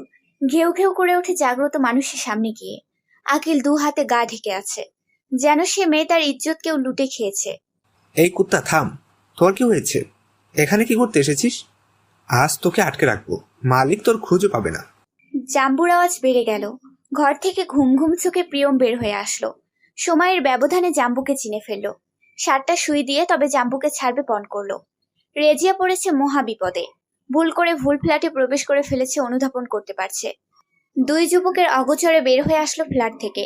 সঠিক ফ্ল্যাটে প্রবেশ করে প্রথমে টেবিল থেকে পানি গলাধঃকরণ করে নিল। রত্নার সকাল সকাল গোসলের অভ্যাস। কম বেশি আরাতের বাড়িতে আসা যাওয়ায় রেজিয়াকে চিনতে পারে। অস্থিরতা দেখে কাছে আসে এবং প্রশ্ন করে, কি হয়েছে? জাম্বুকে বাঁচান। এটুকু কথাই যথেষ্ট ছিল। তৈরি হচ্ছিলাম বের হব। জাম্বুর কথা শুনে টনক নড়ে। চলে আসি বাহিরে। উৎসুক দৃষ্টিতে তাকাই রত্নার পানে। পাশের প্রতিবেশীরা জাম্বুকে আটকে রেখেছে। ওড়না কোমরে গুজে নিলাম। রত্নার হাতে শলার ঝাড়ু, রেজিয়ার হাতে বিছানার ঝাড়ু, আমার হাতে হটিস্টিক, যা নিস্তলা রাহেরের কাছ থেকে চুরি করে এনেছিলাম। যুদ্ধে যাচ্ছি, জয়ী হয়ে ফিরবো, আমার জাম্বুকে উদ্ধার করে আনবো। কি মনে হয় জাম্বুকে প্রতিবেশীরা কি করবে? পরিবেশ উত্তপ্ত। অগ্নেয় রূপ ধারণ করে আছে 3 জন রমণী, সারিবদ্ধভাবে দাঁড়ানো। অবস্থান করছে প্রতিবেশীর ফ্ল্যাটে। সম্মুখে দাঁড়িয়ে আছে 3 জন যুবক। সোফায় বসে আছে একজনের হাতে জাম্বু, ভয়ে নুয়ে আছে। অসহায় দৃষ্টিতে আরাতকে দেখছে। কষ্টে অন্তর ক্ষত বিক্ষত হচ্ছে। সাহস তো চরম যুবকটার। এগিয়ে গেলাম সামনে। মুখোমুখি হলাম 3 জনের। প্রতিদিন দানা পানি চাওয়া যুবক মুখ খুলল। আহারে বুবা প্রতিবেশী, কথায় ঝগড়া করতে পারবে না বলে অস্ত্র সহ এসেছে। কান গরম হয়ে আসলো আমার। হটিস্টিক উঁচু করে জমিনে আঘাত করলাম পরপর 2 বার। চেঁচিয়ে বলে উঠলাম, আমাকে কি অসুস্থ মনে হয়? আপনার চোখ নেই? রূপে চুলে উচ্চতায় সম্পূর্ণ রমণী বোবা হবে কেন? ভালোই ভালো বলছি, আমার জাম্বুকে দিয়ে দিন, নয়তো এখানে লাশ পড়বে। রাগে কাঁপছি, শরীর ঝাঁকুনি দিচ্ছে। জাম্বু ক্যাকা করছে চোখের সামনে। ভয়ে বাচ্চাটা জোরে আওয়াজ করছে না। কান্না চলে আসলো। পাশের যুবক বলে উঠল, ভেবেছিলাম বুবা এত দেখি যাচ্ছি কি রানী। চল চল রিফাত, এখানে এক মুহূর্ত না। সব দোষ তোর, বেশি কথা বলতে নিষেধ করেছিল প্রিয়ম। এবার গর্জে উঠলাম, আমার জাম্বুকে এই মুহূর্তে চাই। চারপাশে নিস্তব্ধ। সাথে আসা রত্না রেজিয়া ভয়ে চলে গেছে। অকিল নামক যুবকের হাতে জাম্বুকে রেখে এগিয়ে আসলো প্রিয়ম। হাতে হটিস্টিক কৌশলে নিয়ে নিল। প্রিয়ম এখন আমার অতি নিকটে। নিঃশ্বাস অনুভব করছি। এত শক্তি? লাশ ফালাবে? ফালাও গুন্ডি মেয়ে। কি দিয়ে লাশ বানাবে? তোমার অস্ত্র তো আমার হাতে। নুয়ে গেলাম, স্বরও মিয়ে গেল। মুখের কাঠিন্যভাব কোথায় যেন উবে গেল। আত্মসমর্পণ করছি না। হাত তো আছে, সেটা দিয়েই কাজ করব। দূরে সরে গেল প্রিয়ম। নিঃশ্বাসের গতি স্বাভাবিক হলো। প্রতি উত্তর করলো প্রিয়ম, কুকুরকে লেলিয়ে দিবে কামড়ে লাশ ফেলতে? তাও হবে না। তোমার জন্য আমার 7টা ইঞ্জেকশন পুশ করতে হয়েছে। হিসেব এখনো ঢের বাকি। তোমার জাম্বুরাকে ছাড়ছি না। তেতে উঠলাম তাৎক্ষণিক। নামের অপব্যবহার করছে লোকটি। দয়ামায়া কি নেই অন্তরে? ওর নাম জাম্বু, আপনার সাহস তো কম না? আঙুল তুলে কথা বলছি। এগিয়ে আসলো প্রিয়ম। আঙুলের সাথে হাত পেঁচিয়ে ধরলো পিঠের সাথে। কানের কাছে মুখ নিয়ে বলল, মেয়েদের নরম থাকা ভালো, উড়নচণ্ডী হয়ে থাকা খারাপ মেয়েদের কাজ। তোমার কুকুরকে আজ ভালো ট্রেনিং দিলে এমন পরিণতি হতো না। ব্যথা পাচ্ছি, চোখ বেয়ে অবাধ্য অশ্রুকণা গড়িয়ে পড়ছে। মায়া হলো প্রিয়মের, ছেড়ে দিল হাত। অনুশোচনায় নিবদ্ধ দুই আঁখি। ফ্রিতে এতক্ষণ দুইজন বিনোদন নিচ্ছিল। জাম্বুর ঘেউ ঘেউ আওয়াজে স্তম্ভিত ফিরে আসলো। জাম্বু আমার কাছে ছুটে এসেছে আকিলের হাত থেকে। চোখ রাঙিয়ে বকা দিল প্রিয়ম অকিলকে। কুত্তার বাচ্চা, তোর জন্য কুত্তার পায়খানা ঠিক আছে। যা শুনে কান গরম হয়ে আসে আমার। চলে আসার উদ্যোগ নিলাম, শক্তিতে পারবো না এখন। ডেকে উঠল প্রিয়ম। দাঁড়িয়ে গেলাম। বুক সেলফের আড়ালে লুকিয়ে রাখা ক্যামেরা বের করে আনলো অনিমেষে। ভয় পেলাম। কি করতে চায় প্রিয়ম? গুন্ডির আসল পরিচয় আমার হাতে। অনলাইনে বা অফলাইনে ছেড়ে দিলে কেমন হবে? বাঁকা হাসি প্রিয়মের মুখে। রাগে গজগজ করে বললাম, আপনার ফালতু কথায় ভয় পায় না এই আরাত। নরম হলো প্রিয়ম। নেত্রপাত করে কয়েকবার আরাত নামে বুলি আওড়াতে দেখলাম। উঁচু হলো ভ্রু। চমকে উঠলাম। প্রিয়ম বাঁকা চোখে তাকিয়ে বলল, তোমার নাম আরাত? উত্তর দিলাম না। রাগে ফুঁসছি। আবার বলে উঠল, সে যাই নাম হোক, মজার বিষয় হচ্ছে তোমার সাথে তোমার নামও যোগ হলো আমার অপছন্দের খাতায়। দৃষ্টি সরিয়ে নিলাম। জাম্বুর গলায় রাখা ফিতা শক্ত করে ধরলাম। পুনরায় প্রিয়মের স্বর কানে আসলো, ভিডিও ডিলিট করে দিব, তবে শর্ত আছে। আপনার সত্য আপনার কাছেই রাখুন। আমি যা বলি তাই করি। ভরকে গেলাম। মা জানতে পারলে কষ্ট পাবে। মিনমিন করে বললাম, কি শর্ত? জয়ী হাসির রেখা ফুটে উঠেছে প্রিয়মের মুখে। অবলা নারী মানে? আমার চারপাশে ঘুরে বলল, 3 বেলা রান্না করতে হবে, খুশি করতে হবে আমাকে। চোখ বড় হয়ে আসলো। খুশি করা মানে কি? বলে উঠলাম, যখনও চিন্তা ভাবনা। হেসে উঠল তিনজন। লজ্জা পেলাম ভীষণ। প্রিয়মের মুখের হাসি যেন সরছেই না। খুশি করা মানে ভালো খাবার খাইয়ে খুশি করতে হবে। নতুন জায়গা, বুয়া পাচ্ছি না, ততদিনে আমাদের খুশি করো। মূর্ছা গেলাম। মনে মনে আওড়ালাম, তোদের ইচ্ছা মতো খাওয়াবো। আজ থেকে খাওয়ার নাম ভুলে যাবি। রাগে গজগজ করতে করতে চলে আসলাম। মধ্যাহ্নের শেষ সময়। জাম্বু বাসায়। 2 দিন আগের কথা পুনরাবৃত্তি করতে চাই না। বর্তমানে দাঁড়িয়ে আছি হাসপাতালের সামনে, যেখানে সেই বিকৃত মস্তিষ্ক যুবককে রেখে গিয়েছিলাম। জীবন নামক হাসপাতালে কি আদৌ সুস্থ জীবন পাওয়া সম্ভব? মনকে প্রশ্ন করলাম। একজন মেয়ের সাথে দেখা। পরিধানে 3 পিস, চোখে কাজল, ঠোঁটে লিপস্টিক, কপালে টিপ। অসাধারণ দেখাচ্ছে মেয়েটাকে। ঠাউর করলাম ডাক্তার হবে। সকলকে সেবা প্রদান করে। হাসি মুখে দাঁড়ালাম। সম্মানার্থে অভিবাদন করলাম। মেয়েটার মুখ গাম্ভীর্য। উত্তর নিল। ভদ্রতা রক্ষাতে আগ বাড়িয়ে কথা বললাম, আমি আরাত। সামনেই থাকি। এখানে এসেছি রোগীর সাথে দেখা করতে। ডাক্তারের মুখশ্রীতে বিরক্তির ছাপ। পরিপাটি পোশাকে আরো পরিপাটি করে প্রতি উত্তর করলো, আমাকে বলছো কেন? তুমি জানো না আমি স্পেশাল পার্সন? আমার সাথে কথা বলার সাহস হয় কিভাবে? আমি একজন শিক্ষিত মেয়ে। তোমার সাথে কথা বলার সময় নেই। বোকা বনে গেলাম। অধৈর্য হয়ে তাকিয়ে রইলাম মেয়েটার পানে। সময় নিলে একজন নার্স এগিয়ে আসলো। বুক পকেটে নাম লেখা নয়নতারা। ডাক্তার ভাবা মেয়েটির কাছে এসে দাঁড়ালো। মেয়েটির উদ্দেশ্যে বলল, পাগলামি করার জায়গা পাও না? নার্সের কথায় অবাক হলাম। ডাক্তার ভেবে পাগলকে এতক্ষণ কত কিছু বললাম। অবশ্য এত পরিপাটি মেয়েকে দেখে যে কেউ ডাক্তার বলবে। এখন প্রশ্ন হচ্ছে, এই মেয়ের গায়ে হাসপাতালের পোশাক নেই কেন? সেদিনের বিকৃতি মস্তিষ্ক যুবকের গায়ে হাসপাতালের পোশাক ছিল। বেশি ভাবনা ভালো লক্ষণ নয়। এগিয়ে গেলাম রিসেপশনের দিকে। অনেক কষ্টে রাজি করালাম। যুবকটির পরিচয় জানতে চাইলাম। রিয়ান মাহমুদ, কোটিপতি বদরুল মাহমুদের সন্তান। 2 বছর যাবত এখানে। ভালোবাসার মানুষের সাথে বিচ্ছেদের কারণে মস্তিষ্কে চাপ পড়ে। অনেকবার পলায়নের চেষ্টা করেছে। শুনে কষ্ট লাগলো। একজন নার্সের সাথে রিয়ানের কাছে গেলাম। অন্ধকার ঘর, নিস্তব্ধ পরিবেশ। দরজা জানালা সব আটকানো। দেয়াল ঘেঁষে ছোট ছোট ছিদ্র রয়েছে বাতাস আদান প্রদানের জন্য। নার্স চলে গেছে একা রেখে। দেয়ালে হাতিয়ে আলোর সুইচ খোঁজ করলাম। পেয়েও গেলাম। আলো জ্বালাতে রিয়ান চিৎকার করে ওঠে, আলো জ্বালাতে বলেছি? কে এসেছে এখানে? আলো সহ্য হচ্ছে না, চলে যাও। আমাকে একা থাকতে দাও। আমার প্রিয়া আসেনি আর, তাই না? উত্তেজিত হচ্ছে রিয়ান। ধীর কণ্ঠে আওয়াজ করলাম, আমি এসেছি, ভালো আছেন? শান্ত হলো রিয়ান। হাসি ফুটল মুখশ্রীতে। বিছানায় বসা ছিল। এগিয়ে এসে জড়িয়ে ধরলো আমাকে। স্তব্ধ হয়ে আছে মন, শক্ত হয়ে আছে শরীর। কপালে ঠোঁটের ছোঁয়া অনুভব করলাম। তুমি এসেছো প্রিয়া? আমাকে নিয়ে যাবে এখান থেকে? বিমূঢ় হয়ে আছি। ভাষা হারিয়ে ফেলেছি বলার। আফসোস করছি এখানে আসার। ভুল সিদ্ধান্ত সর্বদা নেই। তার প্রমাণ আজকের পরিণতি। কথা বলছো না কেন? মুখ শুকিয়ে আছে কেন? খাওনি বুঝি? তোমার হিটলার বাবা খাবার দেয়নি, তাই না? এ আর নতুন কি? সবসময় তো এমন করে, তোমাকে কষ্ট দেয়। এখন আর কষ্ট হবে না। আমি নাচিনার সাথে সব কষ্ট দূর করে দিব। পাগলের কথার কিছুই বোধগম্য হচ্ছে না। ইচ্ছে করছে ছুটে পালিয়ে যাই। বোকার মতো হাসছি, নিজের কার্যকলাপে ছিছি করছি। পুনরায় আবার রিয়ানের স্বর। কথা বলছো না কেন? তোমার কথা শুনতে তৃষ্ণার্ত হয়ে আছি। কি বলবো ভেবে পাচ্ছি না। মিনমিন কণ্ঠস্বরে বললাম, খেয়েছেন? মানুষ বাঁচতে হলে অক্সিজেনের প্রয়োজন হয়। আমার প্রাকৃতিক অক্সিজেনের সাথে তোমাকে পেয়ে গেছি, আর কিছু চাই না। ভরকে গেলাম। ব্যাগ থেকে চকলেট বের করলাম, যা রত্নার জন্য কিনেছিলাম। রিয়ান খুশি, অর্ধেক অংশ আমাকে দিয়ে নিজে খাচ্ছে। চলে যাবে তুমি? আমি পাগল বলে আমাকে রেখে যাবে? আপনার বিশ্রামের প্রয়োজন, আমি আবার আসবো। ভালোভাবে থাকবেন।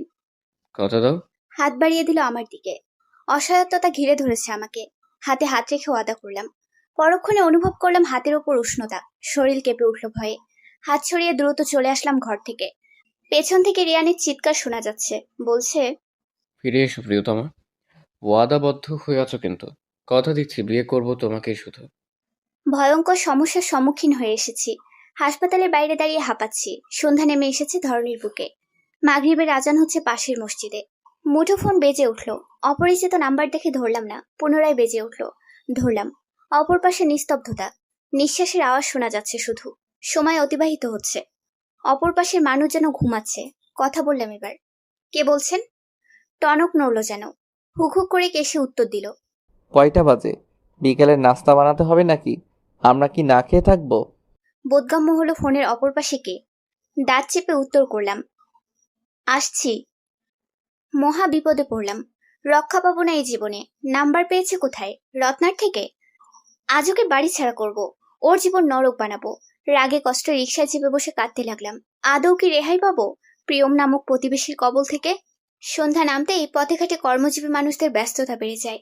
অফিস শেষে বাড়ি যাওয়ার তাগিদে কেউ ছুটে চলে, তো কেউ রাস্তার মোড়ে দাঁড়িয়ে ভাজাপুরি বিক্রি করে। অন্তরে রাগ পুষে রাস্তার ফুটপাত দিয়ে হাঁটছি। দুই হাতে বাজার প্রতিবেশীদের। কাজের মহিলা সাজিয়ে দিয়েছে একদিনের মধ্যেই। ধূপধাপ পা ফেলে হাঁটছি। অনুভব করছি কেউ অনুসরণ করছে আমায়। টেলিভিশনে ইংরেজি ভূতের সিনেমাতে যেমন ভয়ে ভয়ে নায়িকা পেছনে তাকায়, আমিও সেভাবেই তাকাচ্ছি পরপর। দরুদ দোয়া পড়ছি। মনে মনে আল্লাহকে স্মরণ করছি। ভূত হোক বা মানুষ, দূর হয়ে যাক। জাম্বুর জন্য নতুন ফিতা কিনেছি। শক্ত হাতে নিলাম। আল্লাহর নাম নিয়ে পেছনে অনুসারীকে আঘাত করে বসলাম। আমার মাথা। বলে পুরুষ কণ্ঠস্বরে চিৎকার কর্ণধারে আসলো। সাহস করে পেছনে ফিরলাম। মূর্ছা গেলাম। চিনি পানি চেয়ে খাওয়া প্রতিবেশী। মাথায় হাত। মুখশ্রীতে ব্যথার চিহ্ন। পাত্তা দিলাম না। আপন মনে এগিয়ে আসলাম। আমাকে আহত করে কোথায় যাচ্ছেন গুন্ডি প্রতিবেশী? এসেছিলাম আপনাকে সাহায্য করতে। তেড়ে আসলাম আকিলের কাছে। আঙুল তুলে শাসিয়ে আসলাম। একদম সাহায্য করতে আসবেন না। জান নিয়ে নিব। একা চলার অভ্যাস আছে। আপনাদের ছেলেদের প্রয়োজন নেই। আকিল শালা বলত। স্তম্ভিত ফিরে আসলো। কর্ণধারে আসলো শত্রুর কণ্ঠ। কপাল কুঁচকে নিলাম। কোকাকোলা পান করে বোতল ছুঁড়ে মারলো আমার দিকে। তির্যক চাহনি। ঘায়েল হবে যে কেউ। চোখ ফিরিয়ে নিলাম। রাস্তায় ঝামেলা করতে চাই না। কাছাকাছি এসে দাঁড়ালো প্রিয়ম। হাতের বন্ধনীতে সময় পরখ করে বলল, আকিল বোকা। ভুল মানুষের দিকে হাত বাড়াই শুধু। এই মেয়ের সাথে মিষ্টি ভাষায় না, তেতো ভাষায় কথা বলা উচিত। অনুসরণ করছেন? লজ্জা করে না? না, ছেলেদের লজ্জা পেতে নেই। লজ্জা নারীদের ভূষণ। রিফাত এগিয়ে আসলো। অভিভাবকের ন্যায় বলল, স্যার প্রিয়ম, মেয়েটার পিছু না পড়ে নিজের কাজ কর। এসেছিলাম নিজের কাছে। রাস্তায় অসহায় মেয়েকে দেখে সাহায্যের হাত বাড়িয়ে দিতে চেয়েছিলাম, কিন্তু হলো কি, দাপটে পা মাটিতে ফেলে না একদম। আর আমাকে যে আঘাত করলো? আকিলের মাথায় হাত। প্রিয়মের রক্তিম দৃষ্টি আমার ওপর। দাঁতে দাঁত চেপে বলল, আধা ঘন্টার মধ্যে নাস্তা পাঠাবে রুমে। সকলে চলে গেল। মাথা ঠান্ডা করলাম। বাকিটা পথ ভাবনায় বিভোর ছিলাম। অন্য কোমরে গুজে রুম মুছার কাজ করছে রত্না। জাম্বুর মুখে বালতির লোহার অংশ।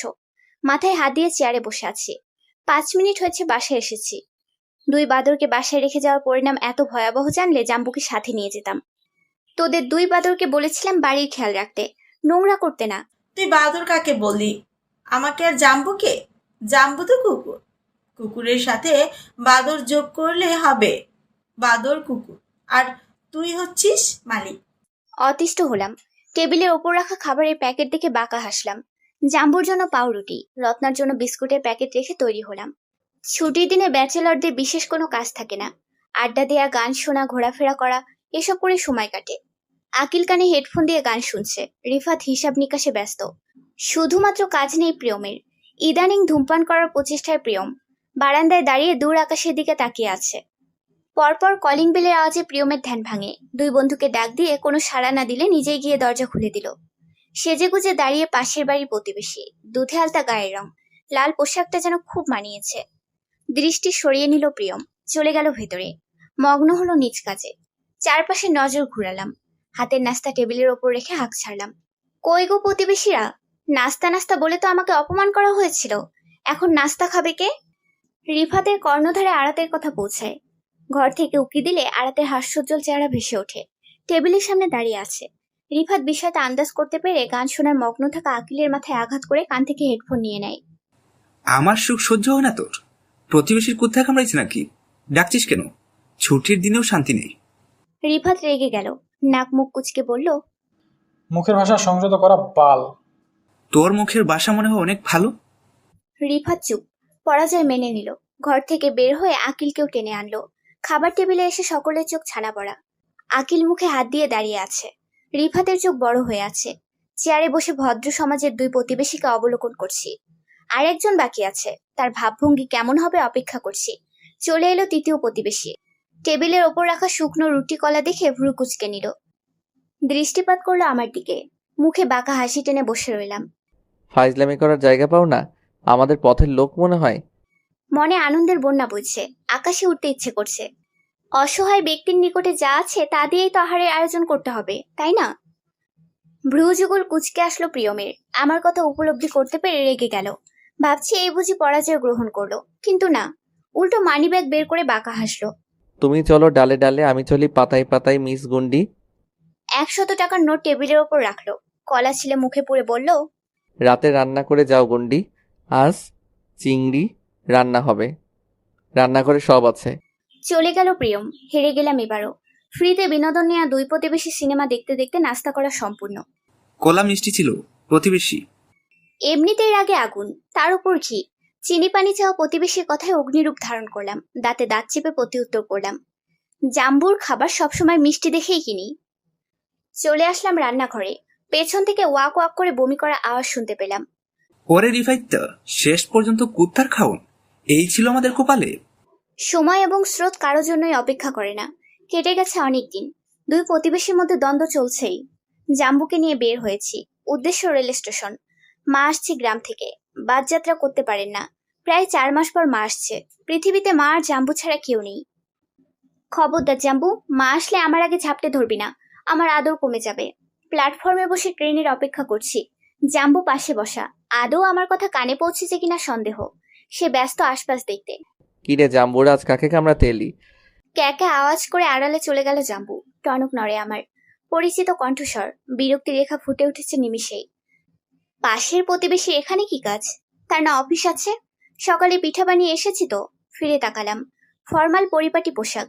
অফিসে যাচ্ছে হয়তো। আটকে গেছে আমাদের দেখে। অনুসরণ করছেন আবারও। আপনজনকে অনুসরণ করা যায়। তুমি কি আমার আপনজন? আপনার কাজ নেই? কাজ কাজের জায়গায়, আপনজন আপনজনের জায়গায়। ফোঁস করে উঠলাম। মানুষটা তেরাবেঁকা কথা ছাড়া কথা নেই যেন। জন্মের সময় মুখে মধু উঠেছিল কিনা সন্দেহ। মনোযোগ দিলাম না আর। লোকটাকে ভাবনার ইচ্ছা নাই। ট্রেন এসেছে প্ল্যাটফর্মে। মনটা অশান্ত হয়ে আছে। মাকে দেখার তৃষ্ণা জেগেছে খুব। অদূরে মায়ের দেখা মিলল। হাসি মুখে এগিয়ে আসছেন। জাম্বুর গলার ফিতা শক্ত করে ধরলাম। 1 পা 2 পা আগালাম। পাশ দিয়ে প্রিয়মকে এগিয়ে যেতে দেখলাম। মায়ের সামনে গিয়ে দাঁড়ালো প্রিয়ম। বাকরুদ্ধ হয়ে দাঁড়িয়ে গেলাম। তারা কি পূর্ব পরিচিত? কেমন আছিস আরু? অন্তর কাঁপছে ভয়ে। সন্দিহান দৃষ্টিপাত করলাম প্রিয়মের পানে। বাঁকা হাসি মুখে, যেন কোনো বিষয় গোপন রেখে জয়ী হয়েছে। ভালো। তোরা যে একসাথে থাকিস আগে বললি না তো? ভাইজান না জানালে জানতামই না। তোদের রাগ অভিমান শেষ বুঝি? থমকে গেলাম। চমকে তাকালাম মায়ের দিকে। অভিমান অভিযোগ কার উপর করব? জাম্বুর দিকে তাকালাম। তার দৃষ্টিও সন্দিহান। চোখে চোখে বলছে যেন কামড়ে দেই আবার। ইশারায় না করলাম। চুপ থাকতে বললাম। বাসায় গিয়ে আলোচনা হবে। সোফার ওপর আরাম করে বসে আছে প্রিয়ম, যেন শাহজাদা। মাকে দেখে ভাব যেন বেড়ে গেল তার। একের পর এক আদেশ দিচ্ছেন আমাকে। আরু, পানি এনে দাও তো। পানি এনে দিলাম। ঢকঢক করে পান করে মুখশ্রী বাঁকা করে বলল, শুধু পানি? খাবারের কিছু নিয়ে আসো। পারবো না। পা নেমে বসলেন। গা ঝেড়ে মায়ের উদ্দেশ্যে বললেন, চাচি, আরুর একটা ভিডিও আছে আমার কাছে। চোখ বড় হয়ে আসলো আমার। ইশারায় না করছি প্রিয়মকে। লোকটা এত খারাপ কেন? কি ভিডিও?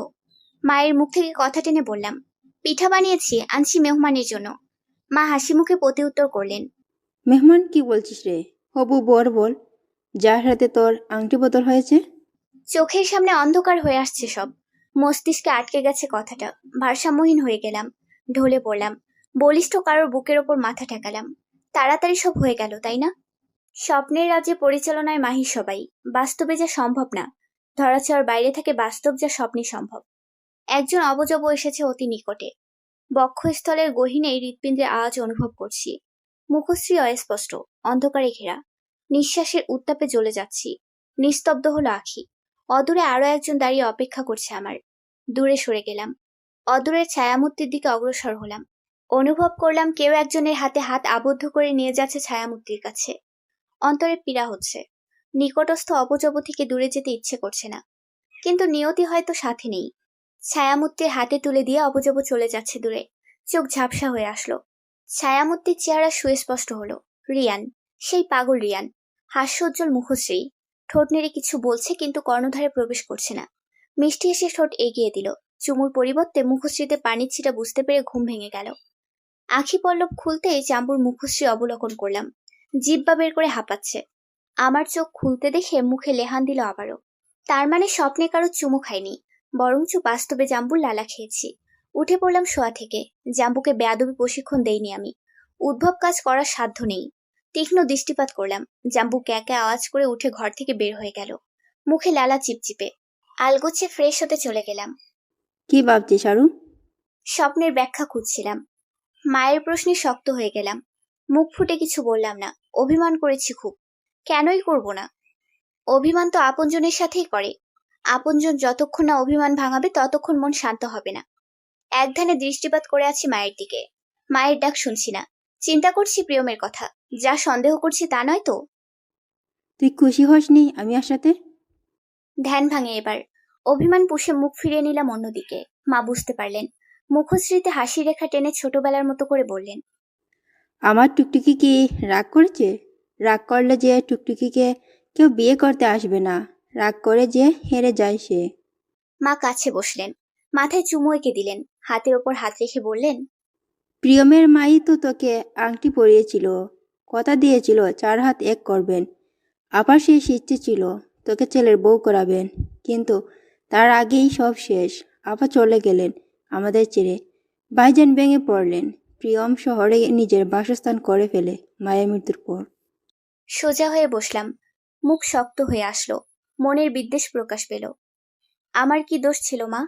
নামহীন এক সম্পর্কের জন্য অপেক্ষা করছিলাম এতদিন। সে কেন আসেনি? সে কি জানতো না? জেনেও কেন এলো না? মা দীর্ঘশ্বাস ত্যাগ করলেন।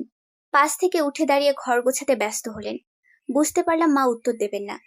ঘর থেকে বের হয়ে আসলাম। জাম্বুর দেখা মিলল। সোফার নিচে মুখ ঢুকিয়ে কি যেন করছে। অকাজের কথা স্মরণে আসলো। এগিয়ে গেলাম। আচ্ছা মতো বকে দিব আজ। কি করা হচ্ছে জাম্বু? তুই আমার মুখে তখন চেটেপুটে কি খেয়েছিস? চোরা চোখে আমার দিকে তাকালো। মাথা নিয়ে বসে রইল। সোফার উপর বসলাম। জাম্বুর ভাব বুঝতে চেষ্টা করলাম। কিছুক্ষণ পরপর জাম্বুর নজর সোফার নিচে তাকাচ্ছে। বিষয়টা সন্দেহজনক। উকি দিলাম সোফার নিচে। নকল হাড্ডি পড়ে আছে সেখানে, যা কুকুরের পছন্দ। জাম্বুর চোরা কাজ ধরা পড়ে গেল। রাগান্বিত চোখে তাকালাম। ধমকে বললাম, সত্যি করে বল কোথা থেকে চুরি করেছিস, নয়তো রাস্তায় ফেলে আসবো। নুয়ে গেল জাম্বু। পরিহিত কাপড়ের ওড়নার এক অংশ কামড়ে ধরলো। দাঁড়িয়ে গেলাম। নজরবন্দি করলাম সবকিছু। আঁচল কামড়ে নিয়ে গেল পাশের প্রতিবেশীর বাড়িতে। ফ্ল্যাটের দরজা খোলা ছিল, তালাবদ্ধ ছিল না। হাতল ঘোরাতেই খুলে গেল। ভাবছি প্রতিবেশীদের কথা। এরা না চাকরিজীবী, বাসায় কি কাজ? সারাদিন বাসায় থাকে যে। আলো নেভানো। দরজা জানালা বন্ধ। দমবন্ধ পরিবেশ। গা গুলিয়ে আসছে সিগারেটের ধোঁয়ার গন্ধে। পৃথিবীর 80% পুরুষ ধূমপান করে। কেউ প্রেমের বিরহে, তো কেউ খারাপ বন্ধুদের সান্নিধ্য পেয়ে।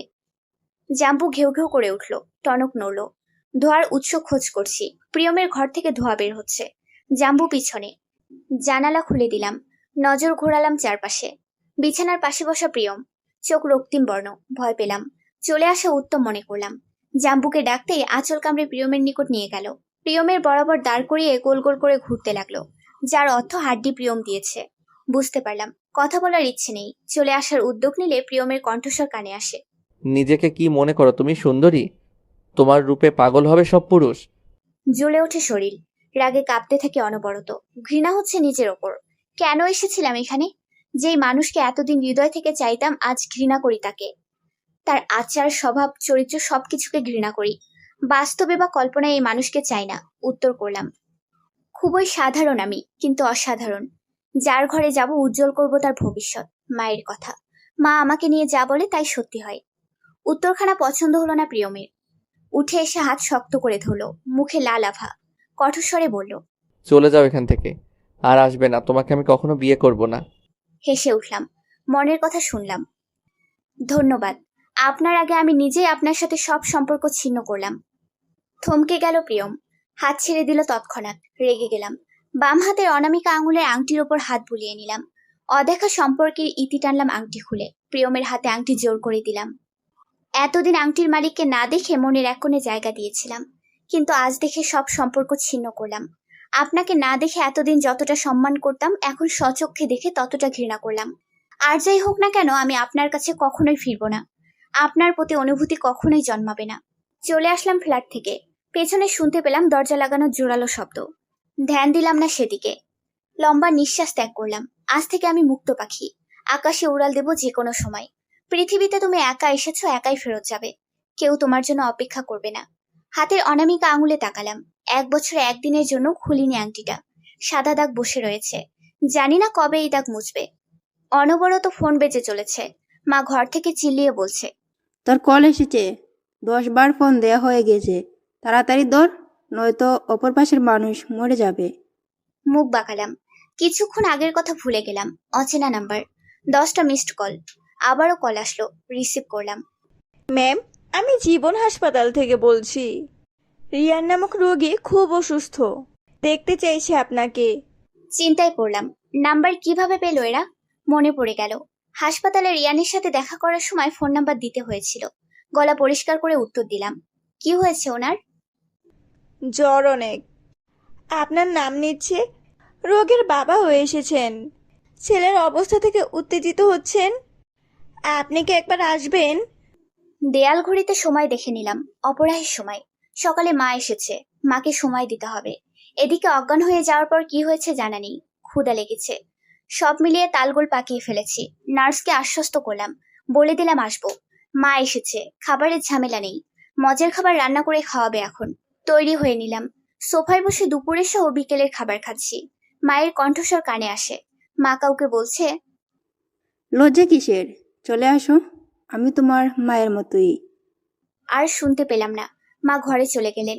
মিনিট 5 পর কলিং বেলের আওয়াজ শুনতে পেলাম। রত্না বাসায় নেই। মা বলে কয়েকবার হাঁক ছাড়লাম, লাভ হলো না। অগত্যা ভাত মাখা হাত নিয়ে এগিয়ে গেলাম দরজা খুলতে। 3জন যুবকের চেহারা ভেসে উঠল চোখের সামনে। 2জন হাস্যোজ্জ্বল মুখে আর 1জন তেতো মুখে। বিরক্ত হলাম। আঙুলে লেগে থাকা খাবার চেটেপুটে খেয়ে মা বলে ডেকে উঠলাম। মা, পাশের বাসার প্রতিবেশীরা এসেছে, কি লাগবে দিয়ে দাও। তাদের ঘরে চাল ডাল যখন তখন ফুরিয়ে যায়। ব্যাংক থেকে এবার বেশি করে টাকা তুলতে হবে। চাল ডাল বেশি করে কিনে রাখতে হবে প্রতিবেশীদের জন্য। প্রিয়মের মুখশ্রীতে ভাবান্তরের রেশ নেই। আকিল রেগে গেছে, রিফাত বরাবরের মতো নিশ্চুপ। আকিল দরজার সামনে থেকে চলে যেতে যেতে বলে, গুন্ডির সাথে রাক্ষসী বললেও চলে, এমন প্রতিবেশী বাবার জন্য দেখিনি। কথায় কথায় খুঁটা দেওয়া অভ্যাস। আকিল চলে গেল। রিফাত প্রিয়ম সোফায় বসে, রক্তিম বর্ণ চোখ জমিনে নিবদ্ধ করা। আয়নায় নিজেকে দেখে নিলাম। পরিপাটি লাগছে। মনের কষ্ট বিদ্বেষ ধুয়ে মুছে গেছে। মনের কোণে জমিয়ে রাখা ভালোবাসা মূর্ছা গেছে। কপালে কালো টিপ পরে নিলাম। মা বলে কালো টিপে মানায় আমাকে। কাঁধে ব্যাগ নিয়ে ঘর থেকে বের হয়ে গেলাম। মায়ের সামনে দাঁড়াতে প্রশ্নের সম্মুখীন হলাম। মায়ের উত্তেজিত স্বর, কোথায় যাচ্ছিস সে সময়? বাড়িতে পিয়ম এসেছে, কোথায় সময় দিবি ছেলেটাকে? তা না করে বের হচ্ছিস? হাসলাম মায়ের চিন্তায়। স্বাভাবিক স্বরে বললাম, তুমি তো আছো, তাদের আপ্যায়ন তুমি আজ করো। এতদিন আমি করেছি। হাসপাতালে যাচ্ছি মা, একজনকে আমার প্রয়োজন। সন্ধ্যার আগে চলে আসবো। মা কিছু বললেন না। পথ আটকালো জাম্বু। ক্যাকে আওয়াজ করে পায়ে ঘেসে যাচ্ছে পরপর। বুঝতে পারলাম আবদার করছে বাইরে যাওয়ার। হাঁটু গেড়ে বসলাম। জাম্বুর গলায় হাত বুলিয়ে বললাম, চলে আসবো জলদি, হাসপাতালে যাচ্ছি। একজনের আমাকে খুব প্রয়োজন। তোর পছন্দের বিস্কুট নিয়ে আসবো। জাম্বু বুঝতে পারলো, গোল গোল ঘুরে সম্মতি জানালো। আশেপাশে আর ফিরে তাকালাম না। চলে আসলাম বাহিরে। সেখানে থাকা দায়। মনের কলুষিত স্মৃতি উকি দেবে বারবার। আপনাকে আপন ভেবে করেছি আমি ভুল। অপেক্ষার অবসান হয়েছে, তবে বিচ্ছেদ হবে সঠিক কি ভুল? আমাকে তোমার সাথে নিয়ে যাও প্রিয়া। এখানে দম বন্ধ হয়ে আসছে। অপরিচিত লোকজন দেখে ভয় যাক। করুণ স্বরে আবদার ফেলা দেয়। অন্তরের গহীনে জমে রাখা কথা বলে যাচ্ছে রিয়ান। এসেছি 5 মিনিট সময় অতিবাহিত হয়েছে। রিয়ান সুস্থ, তাপমাত্রা নিয়ন্ত্রণে এসেছে, কথার জোর বেড়েছে। রিয়ান এখনো অপরিচিত আমার কাছে, শুধুমাত্র বিকৃতি মস্তিষ্ক রোগী বলে এসেছি। মুখে হাসির রেখা টেনে আনলাম, আশ্বস্ত স্বরে বললাম, ভয় কিসের? আমি আছি তো। আপনার কি লাগবে বলুন। তোমাকে লাগবে, তোমার উপস্থিতি লাগবে, তোমাকে পুরোটাই লাগবে। থমকালাম, ভরকালাম, অনুভূতিহীন হলাম। পরমুহূর্তে পাগলের কথায় কিছু মনে না করে মিষ্টি হাসি উপহার দিলাম। আমি আছি এখানে সর্বদা আপনার সাথে, এখন কিছু খেয়ে নিন। রিয়ান চটপটে হয়ে গেল, উৎফুল্লের সহিত বলল, অবশ্যই খাবো, তবে তোমার হাতের রান্না বিরিয়ানি। আশাহত হলাম। ভেবেছিলাম কথা কাটিয়ে চলে আসবো রিয়ানের কাছ থেকে। আমি যত দূরে সরে যেতে চাইছি, রিয়ান ততটা আষ্টেপৃষ্টে নিজের জীবনের সাথে জড়িয়ে নিচ্ছে। কৃত্রিম হাসলাম, জ্ঞানীদের মতো রিয়ানকে বুঝালাম, এখানে রান্না করার ব্যবস্থা নেই, আমি আবার যখন আসবো রান্না করে নিয়ে আসবো। মানলেন না রিয়ান, উত্তেজিত হয়ে গেলেন নিমিষেই। ভয় পেলাম, পেছিয়ে গেলাম দেয়াল ঘেঁষে। রিয়ান ঘরে আসবাবপত্র ছুঁড়ে মারছে আর বলছে, কেউ ভালোবাসে না, না শব্দটা অপছন্দ, জানো না তোমার? প্রিয়া দূরে চলে যাবে আগের মতো। প্রিয়াও কথা রাখেনি, বলেছিল যাবে না, কিন্তু চলে গেল। ফিরে এসে বলছে আবার চলে যেতে। দিব না, কাজ ছাড়া করব না, আমার প্রিয়াকে চাই। ঘর থেকে বের হয়ে আসলাম, ভয়ে কান্না করে দিলাম। অদূরে দাঁড়িয়ে থাকা দুঃখ ভরা মানব নজরে আসলো। রিয়ানের ঘরে উকি দিচ্ছে আর কি যেন বলছে। আমাকে দেখা মাত্রই চমকালো, এগিয়ে এসে বলল, তুমি ফিরে এসেছো? অপরিচিত মানবের নিকট যখন আপনি পূর্ব পরিচিত হবেন, কিন্তু পরিচিত বিষয়টি আপনি অবগত নন, তখন কিরূপ মনে হবে? মানবটি কাছে এসে উৎকণ্ঠের সহিত বলল, দুঃখিত মা, তোমাকে অন্য কেউ ভেবেছিলাম। আমি রিয়ানের বাবা বদরুল মাহমুদ। ছেলের অবস্থা দেখছই তো, মস্তিষ্ক বিকৃত হয়ে গেছে একজন মেয়ের জন্য। জ্বরের কথা শুনে দৌড়ে আসলাম। রিয়ানকে এখানে না রেখে বাসায় রাখলেই তো পারেন। বদরুল মাহমুদ নিশ্চুপ, সময় নিয়ে উত্তর করলেন, বাসায় থাকলে নিজেকেই ক্ষতি করার চেষ্টা করে, অন্যকেই আঘাত করে। কিছু সময়ের জন্য বদলে গেলাম। ক্ষিপ্ত স্বরে বললাম, আপনজনের কাছে থাকলে একজন অসুস্থ মানুষ সুস্থ হয়ে যায়। আপনি কোটিপতি চাইলে নিজের কাছে সন্তানকে রেখে শুশ্রূষা করতেন। আবেগাপ্লুত হয়ে পড়লেন বদরুল মাহমুদ। আচমকা আমার হাত ধরে অনুনয়ের সহিত বললেন, আমার ছেলেকে সুস্থ করে তুলতে সাহায্য করবে মা? ঘামার্ত শরীর নিয়ে বের হয়ে আসলাম হাসপাতাল থেকে। জীবনের মোড় কোন দিক দিয়ে ঘুরে যায় কেউ জানে না। সবকিছু যেন স্বপ্নের ন্যায় মনে হচ্ছে। রিয়ান অজ্ঞান, বড় হাসপাতালে চিকিৎসার জন্য নিয়ে যাওয়া হয়েছে। সন্ধ্যা নেমে এসেছে। অফিস আদালত এই সময় ছুটি হয়। রিক্সা পাওয়া মুশকিল। কর্মজীবী মানুষেরা প্রিয়জনের নিকট দ্রুত পৌঁছাতে জীবন বাজি রেখে যাতায়াত করছে। কার জীবনে আলো ঢেলে এলে? পরিচিত স্বর। এখানে কি করছে সে? সবসময় কি অনুসরণ করতে হবে? ভেবে পাচ্ছি না। অনুসরণ তাকেই করা যায় যাকে আপনি আপন ভাবেন, কিন্তু আমি তো তার আপন না, হতেও চাই না। কি দরকার মিথ্যা সম্পর্ক অন্তরে গাথা? ফিরে তাকালাম, কঠিন দৃষ্টিপাত করলাম। অদূরে দাঁড়িয়ে আছে প্রিয়ম, হাতে সিগারেট, জ্বালানো হয়নি এখনো। একধানে দৃষ্টিপাত করে আছে আমার দিকে। মায়া জড়ালাম না, প্রত্যুত্তর করলাম, আপনাকে বলতে বাধ্য নই। হেসে উঠলেন প্রিয়ম, যেন কোনো মজার কথা বলেছি। কাছে আসলেন, অনুভব করছি অন্তরে অবাধ্য আওয়াজ, থামছেই না যেন। লোকটার চরিত্র এত জটিল কেন? ভাবনায় ব্যাঘাত ঘটে প্রিয়মের কথায়।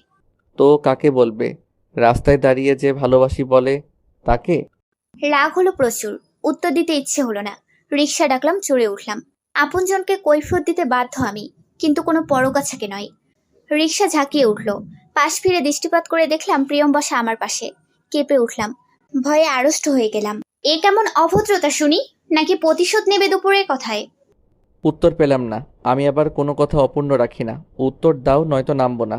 তেরা স্বভাবের ছেলেদের আমার পছন্দ না। এজন্যই হয়তো প্রিয়মের সাথে আমার বনে না। কথা বলছি না, ইচ্ছে করছে না। কেন বলবো? কি হয় সে? উত্তর দিবে না? ঠিক আছে মামা, রিক্সা থামাবেন না, যেখানে ইচ্ছা নিয়ে যান। রিক্সাওয়ালাকে আগাতে বলছেন কেন? মেরে যদি গুম করে দেয়? মুখ খুললাম, রিক্সাওয়ালাকে থামতে বললাম। রিক্সা থামান মামা, আমি আর আগাবো না। মুখের কথা মুখেই রয়ে গেল। প্রিয়ম শক্ত কণ্ঠে আদেশ করলো, থামাবেন না? টাকা আমি দিব। আজ খোলা আকাশের নিচে আরোহণ করব। কবি কবি ভাব, কিন্তু কবিতার অভাব। এমন মুহূর্তের মধ্যে পড়তে হবে জানলে বলে আসতাম না। নিজের পায়ে নিজে কুড়াল মারলাম যেন। নেমে যান, আপনাকে সহ্য হচ্ছে না। অপরিচিত আপনি, সুযোগে অসৎ ব্যবহার করবেন। প্রত্যুত্তর করল না প্রিয়ম। মাথার পিচ্ছিল কেশবে হাত বুলিয়ে গাইতে শুরু করলো। মধুর কণ্ঠস্বর যেন নয়, কাকের গলা। ছেলেদের স্বর হয় মধুর, শুনলে চোখ বন্ধ হয়ে আসে। কিন্তু প্রিয়মের কণ্ঠস্বর শুনে ইচ্ছে করছে রিক্সা থেকে লাফিয়ে মরি। বিড়বিড় করে বলছি, গরুর কণ্ঠ। রাতের শহরে ভ্রমণ করা আনন্দ অনেক। ল্যাম্পপোস্টের আলোতে প্রিয়জনের হাতে হাত ধরে সুদূর পথ অতিক্রম করা সম্ভব। বরাবর রাতের শহর পছন্দের, অথচ উপভোগ করতে পারছি না। শহর থেকে অদূরে বহমান নদী রয়েছে, যেখানে নতুন ব্রিজ প্রতিস্থাপন করা হয়েছে। রিক্সা থামলেন সেখানে, 500 টাকার নোট এগিয়ে দিলেন এবং বললেন, অনেক কষ্ট করেছেন মামা, আপনার পারিশ্রমিক না করবেন না। রিক্সাওয়ালা একগাল হাসলেন। প্রিয়ম নেমে গেছে। ঠায় বসে আছি রিক্সায়, ইচ্ছে আছে চলে যাওয়ার। রিক্সাওয়ালা মামাকে পা চালাতে বললাম। প্রিয়ম ব্রিজে দাঁড়িয়ে পানির স্রোত দেখছে হয়তো। রিক্সাওয়ালা মামা বিপাকে পড়েছেন। আমার দিকে আর প্রিয়মের দিকে কয়েকবার দৃষ্টিপাত করলেন। হয়তো আমাদের ভাবভঙ্গি বুঝতে পারছেন না। আশ্বস্ত স্বরে বললাম, আপনার কোনো ক্ষতি হবে না, চলুন। রিক্সা চলতে শুরু করলো। পেছন থেকে প্রিয়মের আওয়াজ শোনা যাচ্ছে। কান দিলাম না। রিক্সাওয়ালাকে বললাম তড়িঘড়ি চালাতে, সম্ভব হলো না। প্রিয়ম রিক্সা থামালেন, হাত ধরে টেনে নামালেন। কিছুক্ষণ আগের নরম স্বর যেন কোথায় উবে গেছে। রিক্সাওয়ালাকে ধমকে পাঠিয়ে দিলেন। নির্জন স্থান, স্তব্ধ হয়ে আছে সব। প্রিয়ম চাইলে কোনো অঘটন ঘটাতে পারে, ভীত হলাম। আশেপাশে দৃষ্টিপাত করলাম। শক্ত হাতে ধরে রেখেছে প্রিয়ম। ব্রিজের কিনারায় দাঁড় করিয়ে বাহু চেপে ধরলো। যেন একটু ধাক্কা দিলেই আমি শেষ। আটকে উঠলাম, মাথা নাড়িয়ে না করলাম। স্বর বের হচ্ছে না কণ্ঠনালী থেকে। প্রিয়মের রাগান্বিত মুখশ্রী, দেখতে অনেকটা নেশাখোরদের মতো মনে হচ্ছে। রক্তিম বর্ণ চোখ। পরপর লম্বা নিঃশ্বাস ত্যাগ করে বললেন, যা বলবো চুপচাপ শুনবে, নয়তো এখান থেকে ফেলে দিব। মাথা নাড়িয়ে হ্যাঁ বললাম। ছেড়ে দিল প্রিয়ম। বক্ষস্থলে হাত রেখে লম্বা নিঃশ্বাস ত্যাগ করলাম। প্রিয়ম বলা শুরু করলো, তোমাকে ছুঁয়ে দিতে চাইনি বলে রিক্সা থেকে নেমে চলে আসছিলাম, কিন্তু আমি তো ভুলেই গিয়েছিলাম তুমি হচ্ছ আমার প্রতিবেশী, তেরা প্রতিবেশী। মেরে ফেলবেন কি? ইচ্ছে আছে, পালাবে? আমার আর পথ খোলা নেই। হাসলেন প্রিয়ম, মিষ্টি হাসি। স্বাভাবিক হলেন যেন। মাথার কেশব টেনে বললেন, ক্ষমা করে দাও আরাত, দুপুরে অনেক কষ্ট দিয়ে ফেলেছি তোমাকে। অবাক হয়ে তাকিয়ে রইলাম। অবিশ্বাস্য স্বরে বললাম, আমার কোনো ভুল শুনছে না তো? সঠিক শুনেছে, কিন্তু আমি সত্যি চাই না আমাদের বিয়ের ব্যাপারে আগাতে। মলিন হলো মুখশ্রী। দুর্বল হলে চলবে না। যে আমার নয় তাকে ধরে বেঁধে রাখা যাবে না। সংযত করলাম। বুঝলাম ভালো কেউ আছে হয়তো। প্রত্যুত্তর করলাম, তাহলে কি চান? ক্ষমা? তার সাধ্যই তোমার কাছে। বন্ধুত্বের হাত বাড়াতে চাই। আপন হতে না পারি, বন্ধু হতে সমস্যা কোথায়? অবাকের চূড়ান্ত পর্যায়ে। বন্ধুত্ব করে লাভ কি হবে? মাথা নিচু করে আছি। নদীর পাড়ে বাতাস বইছে। কেশবগুলো অধিকারহীন উঠছে। বাধা প্রদান করছি না। ব্রিজের রেলিং ঘেঁষে দাঁড়িয়ে বললাম, এখান থেকে পড়লে বেঁচে ফিরবো তো, নাকি নদীর স্রোতে ভাসিয়ে নেবে আমায়? উত্তর দিলে না আরাত। কিছু প্রশ্নের উত্তর হয় না প্রিয়ম। বাসায় যেতে চাই, মা অপেক্ষা করছেন। হাত ধরলেন প্রিয়ম। করুণ চোখ ভাসমান, নেত্রপল্লব ফিরিয়ে নিলাম। ওই চোখের ভাষা পড়তে চাই না আমি। আমি মানুষটা খুব খারাপ, ভালো হতে চাই, সুযোগ দিবে আরাত? সকালে সোনালি কিরণ প্রিয়মের মুখশ্রীর উপর পড়েছে। নড়ে চড়ে ওঠে প্রিয়ম। চাকরি থেকে 2 সপ্তাহের ছুটি নিয়েছে। কারণ আরাত। বিগত কয়েকদিনে অক্লান্ত চেষ্টার পর আরাতের সাথে বন্ধুত্ব করতে পেরেছে। প্রিয়মের ধারণা আরাত কষ্ট পেয়েছে। ভালোবাসা জীবনে একবারই আসে, প্রকৃত ভালোবাসা ভোলা দেয়। শত চেষ্টা করলেও অন্য কাউকে অন্তরে স্থান দেওয়া যায় না। প্রিয়মের মনে আজ আনন্দের জোয়ার ভাসছে। 1 বছর পর প্রিয়মের মন ভালো। মুখে হাসি ফুটেছে। সহধর্মিণী হিসেবে আরাতকে যতটা অপছন্দ করে, বন্ধু হিসেবে আরাতকে ততটাই পছন্দ করে। প্রিয়ম তৈরি হয়ে নিচ্ছে। সারাদিন আরাতের সাথে সময় কাটাবে। নতুন বুয়া এসেছে, রান্না করে সে। আকিল পরিপাটি পোশাকে তৈরি, গন্তব্য অফিস। খাবারের টেবিলে আলু ভর্তা সাদা ভাত দেখে আকিলের মন বিষণ্ণ হয়ে যায়। কিছুদিন আগ পর্যন্ত সকালের নাস্তায় অমৃতের স্বাদ পেত, কিন্তু আজকাল খাবারের স্বাদ বিদায় জানিয়ে কোথায় যেন চলে গেছে। রিফাত 1 ঘন্টা আগে চলে গিয়েছে। কি যেন কাজ আছে। প্রিয়ম ঘর থেকে বের হয়ে আসে। টেবিলে আর চোখে তাকায়। মন মতো খাবার না পেয়ে গুনগুন গান গেয়ে এগিয়ে যাচ্ছে সদর দরজার দিকে। 2 বার আরাতের কলিং বেল চেপে ধরল প্রিয়ম। পেছন থেকে কেউ খুব খুব কাশি দিয়ে নিজের উপস্থিতি জানান দিল। প্রিয়ম দেখে স্বয়ং আকিল দন্তায়মান, হেসে দাঁড়িয়ে আছে। বুড়ো যুগল কুচকে আসে প্রিয়মের, গম্ভীর স্বরে বলে, দাঁড়িয়ে আছিস কেন? অফিস নেই? ক্ষুধার্ত মানুষকে খাবার খাওয়াতে হয়, প্রশ্ন না করে। আকিলের গা ছাড়া উত্তরে প্রিয়ম সন্তুষ্ট হলো না। আরাতের সাথে একান্তে থাকবে সে, অন্য কেউ আসবে কেন? পর মুহূর্তে প্রিয়ম অবাক হলো। আরাতকে কয়েকদিন আগেও বিয়ে করবে না বলে কষ্ট দিল, কিন্তু এখন আরাতের কাছাকাছি থাকতে চাইছে। দরজা খুলে গেল। আরাতের বদলে রত্নাকে দেখে হতাশ হলো প্রিয়ম। ভেতরে প্রবেশ করে সোফায় গা এলিয়ে দেয় প্রিয়ম। জাম্বুর মুখে প্রিয়মের দেয়া হাঁটি, দাঁতে আটকে তাকিয়ে আছে প্রিয়মের দিকে, যেন জাম্বু বলছে, খেলবো বস। আকিল নাস্তা করছে, রুটি আলু ভাজিতে অমৃতের স্বাদ পাচ্ছে। আরাতের মা নিজে বসে খাওয়াচ্ছে অকিলকে, যেন সে নতুন জামাই। প্রিয়মের সহ্য হচ্ছে না, কঠিন দৃষ্টিপাত করে আরাতের ঘরের দিকে আগায়। আকিলও খাওয়া শেষ হতে অফিস চলে যায়। সময় সংকীর্ণ, আরাত তৈরি হচ্ছে তাড়াহুড়ো করে। গন্তব্য রিয়ানের বাড়ি। রিয়ান অসুস্থ, দেখতে চাইছে আরাতকে। আরাত আজ খুবই অস্বস্তিবোধ অনুভব করছে। রিয়ানের বাসায় যাওয়া আসাটা খারাপ দেখায়। প্রিয়মের আগমন ঘটে, না বলে প্রবেশ করাতে অস্বস্তিতে পড়ে নিজেই। বের হয়ে যায় ঘর থেকে। ওড়নাহীন আরাত ব্যাগ গোছাতে ব্যস্ত। প্রিয়মের উপস্থিত বিষয়ে অজ্ঞাত। ব্যস্ত তুমি? পরিচিত স্বর। আরাতের চাহনি ভয়ার্ত। প্রিয়ম কি এসেছিল ঘরেতে? সন্দেহ। আবারও প্রিয়মের স্বর শোনা যাচ্ছে দরজার উপর পাশ থেকে। অপেক্ষা করছি, ঘুরতে যাব। আরাত চিন্তিত। উপস্থিতি অস্বাভাবিক। একদিকে অসুস্থ মানব, অন্যদিকে প্রিয়ম নামক বন্ধু। কোথায় যাবে সে? নিজেকে পরিপাটি করে বাহিরে বের হয়ে আসে। প্রিয়মের দৃষ্টি জমিনে নিবদ্ধ। এক মনে চিন্তা করে যাচ্ছে। আরাত প্রায় কয়েক সেকেন্ড প্রিয়মের পাশে দন্তায়মান ছিল। প্রিয়মের নড়চড় না দেখে আরাত বলে ওঠে, নাস্তা হয়েছে তোমার? আমি একটু বের হচ্ছিলাম, বিকেলে সময় হবে তোমার? তখন বের হই। প্রিয়মের কথাটা পছন্দ হয়নি। তীক্ষ্ণ দৃষ্টি নিক্ষেপ করলো আরাতের দিকে, যেন আরাত প্রিয়মের একান্ত জন, অন্য কারো না। প্রিয়মকে ছাড়া অন্য কাউকে সময় দেবে ভাবতে পারছে না। প্রিয়ম প্রত্যুত্তর করলো, তুমি তো ওই হাসপাতালের দিকে যাচ্ছ, তাহলে চলো আমি তোমাকে এগিয়ে দিয়ে আসি, আমিও সেখানে যাব। আরাত উসখুস করছে। প্রিয়মকে জানাতে যাচ্ছে না রিয়ানের কথা। প্রিয়ম জানতে পারলে অবশ্যই আরাতকে একা ছাড়বে না। এমনকি আরাতের মাও চাইবে না আরাত একা কোথাও যাক। আরাতের মায়ের কাছে এখনো আরাত এবং প্রিয়মের বিষয় অজানা। তিনি ভালো পরিকল্পনা করেছেন মেয়ের ভবিষ্যৎ বিয়ের জন্য। সময় নষ্ট করতে চাচ্ছেন না, তাই ধীরে সুস্থে প্রিয়ম এবং আরাতের কথা জানাবে বলে মনস্থির করলেন। আসলে আমি একজন বান্ধবীর সাথে দেখা করতে যাচ্ছি। এই শহরের রত্না ছাড়া তোমার দ্বিতীয় কোনো বান্ধবী নেই। রত্না তো তোমার বাসায়, বান্ধবীটা কে শুনি? আরাত অস্থির, ঘেমে যাচ্ছে সকাল সকাল। চুরি করে ধরা পড়ে গেছে এমন। রাগ হলো খুব। প্রিয়মের অতি নিকটে এসে বলল, বন্ধু ভেবেছি, স্বামী নয়। জ্বালাচ্ছেন কেন আমাকে? বউকে সন্দেহ করা খারাপ, বন্ধুকে নয়। বলে দিলে ঝামেলা শেষ। জাম্বুর আগমন ঘটে। আরাতের সাথে বাহিরে যাবে। জাম্বুকে রাখা দেয়। জাম্বু বসে লেজ নাড়াচ্ছে, যেন বলছে আমিও যাব।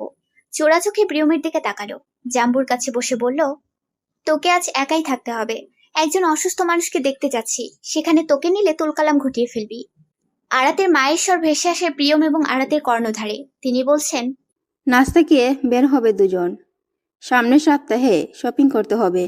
আমি তোমাদের বিয়ে তাড়াতাড়ি সেরে ফেলতে চাই। এই বিষয়ে ভাইজানের সাথে কথা বলেছি। ভাইজান চলে আসবেন সামনের সপ্তাহে।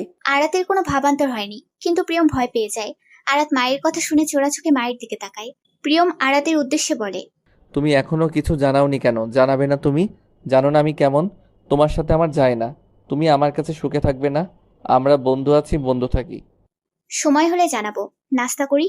মানুষ বড্ড আজব। আমরা যাকে সহ্য করতে পারি না, একসময় তারা আমাদের কাছে আপন হয়ে ওঠে। একদম আপন। চাইলেও আপনি তাকে দূরে সরাতে পারবেন না। শেষে সম্পর্কটা এমন হয়ে যায় যে ছাড়তে পারবেন না, ধরেও রাখতে পারবেন না। আরাত ভাবছে প্রিয়মের কথা।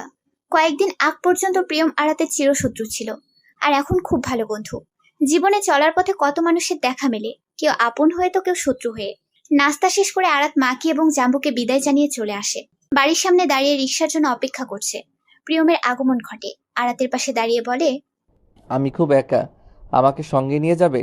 যেখানে যাচ্ছ কথা দিচ্ছি, তোমাকে বাধা দিব না কোনো কাজে। আরাত না করলো না।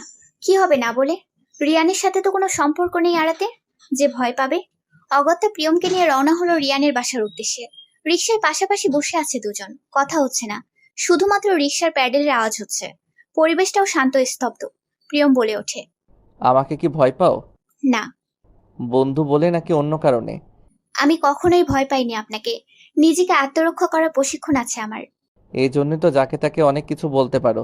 আমি ভেবেছিলাম তুমি বড্ড নিরামিষ হবে, এখন দেখি চালাকের সাথে বুদ্ধিও আছে। হেসে ওঠে আরাত, আপনি অতিরিক্ত কথা বলেন। কিছুদিন আগের আপনি আর এখনকার আপনিকে আয়নার সামনে দাঁড় করালে চিনতে পারবেন? নিজেকে পরিবর্তন করতে শিখছি। একজনের অশ্রু যন্ত্রণা দিচ্ছে খুব, আপনজন হারিয়ে আমার অধপতন হয়েছে, ভুল শুধরে নিচ্ছি। আপনার পাশে থেকে শান্তি খুঁজে পাই না। কারণটা কি আপনি না আমি? হয়তো নিয়তি। তবুও বন্ধু হয়ে থাকতে চান? হ্যাঁ। কিন্তু কেন? কিছু প্রশ্নের উত্তর অজানা থাকাই শ্রেয়। আরাত। রিয়ানের বাড়ির সামনে নেমে যায় দুজন। প্রিয়ম টাকা পরিশোধ করে একবার দালানে নজর ঘোরায়। ভবনের সামনে দাঁড়ানো দারোয়ান বিনা বাক্যে দুজনকে প্রবেশ করতে দেয়। সদর দরজা খোলা। ভেতরে প্রবেশ করতে দেখা মেলে বদরুল মাহমুদকে। উনি চা পান করছেন এবং পত্রিকা পড়ছেন। আরাতকে দেখা মাত্র উঠে আসেন, হাসি মুখে বলেন, তোমার অপেক্ষায় ছিলাম। রিয়ান কিছুটা সুস্থ অনুভব করছে, বাসায় এসে ভদ্র বাচ্চা হয়ে গেছে, তোমাকে দেখতে চাইছে। জি আঙ্কেল, দেখা করে আসি। প্রিয়মের দিকে তাকালে বদরুল মাহমুদ ভ্রু কুঁচকে ফেলেন এবং প্রশ্নবোধক কণ্ঠস্বরে বলেন, পাশের জনকে? আরাত বলার আগে প্রিয়মের উত্তর। বন্ধু।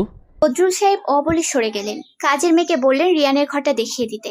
গতবারের মতো এবারও রিয়ানের ঘরটা অন্ধকারাচ্ছন্ন। আরাত আলো জ্বালিয়ে দেয়। ঘরের দেয়ালে অসংখ্য ছবি একজন মেয়ের, যাকে দেখতে অনেকটা আরাতের মতো। যদি হঠাৎ কেউ দেখে তাহলে মনে করবে মেয়েটা আরাত, কিন্তু ভুল। আরাতের মুখে কোনো তিল নেই, কিন্তু মেয়েটার মুখে ঠোঁটের কোণায় কালো কুচকুচে তিল বিদ্যমান আছে। এই সেই ছেলে না যার জন্য তোমার কথা শুনতে হয়েছে? তোমার বয়ফ্রেন্ড নাকি? আমার হবু স্ত্রীর সাথে সময় কাটাচ্ছি বলে আপনার কোনো সমস্যা হচ্ছে? তিনজন মানবী অবস্থান করছে এক ঘরেতে। দুজন হতভম্ব আর একজন স্বাভাবিক। বোম ফাটান কথা বলে কোনো ভাবান্তর ঘটেনি তার মাঝে। প্রিয়ম শান্ত দৃষ্টিতে রিয়ান এবং আরাতকে দেখছে। বর্তমানে তাদের অবস্থান বিছানার ওপর এবং প্রিয়মের অবস্থান চেয়ারে। রিয়ানের হাতের বন্ধনীতে আরাতের হাত আবদ্ধ। প্রিয়মের অন্তরে তোলপাড় সৃষ্টি হচ্ছে আরাতের সাথে রিয়ানকে দেখে।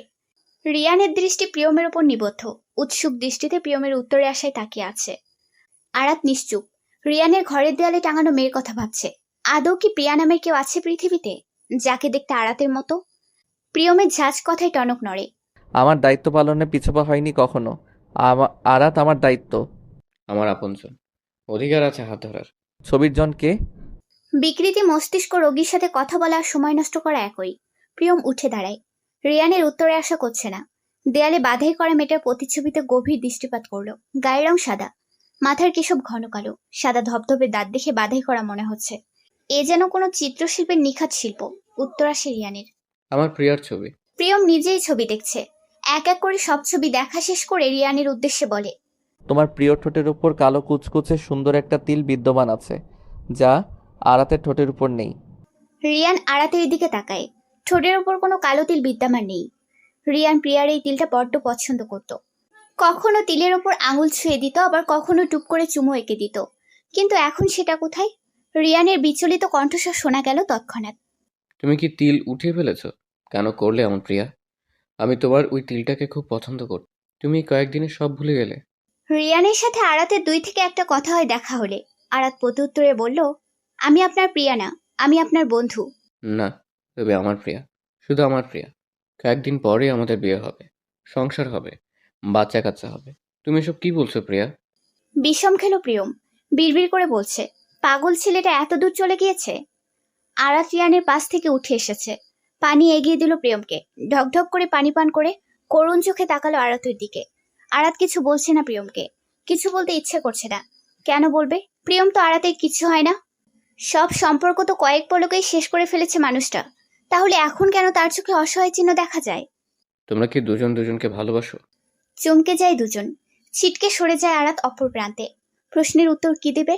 আদৌ কি ভালোবাসে তারা দুজন দুজনকে? আমাদের বিচ্ছেদের কারণ কি এই ছেলে ছিল প্রিয়া? আরাত নিশ্চুপ বরাবরের মতো। কিন্তু প্রিয়ম এবার চুপ থাকতে পারল না। এগিয়ে গেল রিয়ানের কাছে। আস্তে করে বসে রিয়ানের পাশে। মাথায় হাত বুলিয়ে দেয় একদম ছোট ভাইয়ের মতো করে। মিষ্টি হেসে বলে, ছাদে যাবে আমার সাথে? যাব, তবে প্রিয়াকে সাথে যেতে হবে। আমার প্রিয়াকে ছাড়া এক মুহূর্ত চলে না। প্রিয়মের মুখশ্রীতে মুচকি হাসি রেখা। হেসে বলল, ঠিক আছে, সবাই যাবে। ঠান্ডা বাতাস বইছে। পাখির কিচিরমিচির আওয়াজ শোনা যাচ্ছে। হয়তো ছাদের কোণে কোনো পাখির বাসা রয়েছে। শব্দ সেখান থেকে আসছে। গাছপালায় ভরা ছাদে। কিছু কিছু গাছ মৃত প্রায়। হয়তো রিয়ান যখন সুস্থ ছিল গাছগুলো পরিচর্যা করত। কিন্তু এখন রিয়ান অসুস্থ, পরিচর্যা করা হয় না। আরাত একপাশে দাঁড়িয়ে গাছগুলো ছুঁয়ে দিচ্ছে। রিয়ান প্রিয়ম একসাথে দাঁড়িয়ে। রিয়ানকে এখন দেখতে বেশ স্বাভাবিক মনে হচ্ছে। সে যে মস্তিষ্ক বিকৃত রোগী দেখে বোঝা যাচ্ছে না। প্রিয়মের দৃষ্টি আরাতের দিকে নিবদ্ধ। রিয়ানের উদ্দেশ্যে হেসে বলে, তোমাকে ধন্যবাদ দিতে ইচ্ছে করছে। আমার মতো একজন পাষাণের বুকে আগুন ধরিয়ে দিয়েছো, ভালোবাসার অনুভূতি জন্মিয়েছ। তুমি কি জানো তুমি ভীষণ ভালো ছেলে? জানি, সবাই বলে আমি খুব ভালো ছেলে, যাকে ভালোবাসি মন দিয়ে ভালোবাসি। এজন্যই তো সবাই দূরে সরে যায় আমার কাছ থেকে। প্রিয়ম কিছুক্ষণ চুপ থেকে দূর আকাশের দিকে তাকিয়ে বলতে শুরু করে। একজন মেয়েকে খুব ভালোবাসতাম, একপক্ষীয় ভালোবাসা। এতই ভালোবাসতাম যে অন্য কোনো মেয়ের দিকে চোখ তুলে তাকাতাম না। তখন আমার বয়স 21 কি 22 ছিল। সময়টা এমন ছিল যে যা দেখতাম তাই ভালো লাগতো। আমারও ভালো লেগেছিল একজন মেয়েকে। সেই মেয়েটির নাম তখন জানতাম না তার পরিচয়। মন্টু চাচার দোকানে আড্ডা দিতাম, সেই পথ দিয়ে হেঁটে যেত, আড্ডা দিতাম সকাল সন্ধ্যা। একদিন হয়েছে কি, মেয়েটা হঠাৎ এসে আমায় বলল, ভালোবাসেন কি আমায়? কোথায় থেকে যেন সাহস সঞ্চয় হলো। নির্ভয় বললাম, হ্যাঁ ভালোবাসি। তোমার হাতটা ধরতে দেবে সারা জীবনের জন্য? মেয়েটি সেদিন কিছু বলল না, হেসে চলে গেল সেখান থেকে। আমি অপেক্ষা করছিলাম মেয়েটার জন্য। পরের দিন, এরপর 5 দিন অপেক্ষা করলাম মেয়েটির জন্য। মেয়েটি ঠিকই আসলো, ধোকা দিয়ে চলে গেল দূরে কোথাও। এরপর একদিনের ঘটনা, মেয়েটি একজন ছেলের হাত ধরে এগিয়ে আসে আমার দিকে।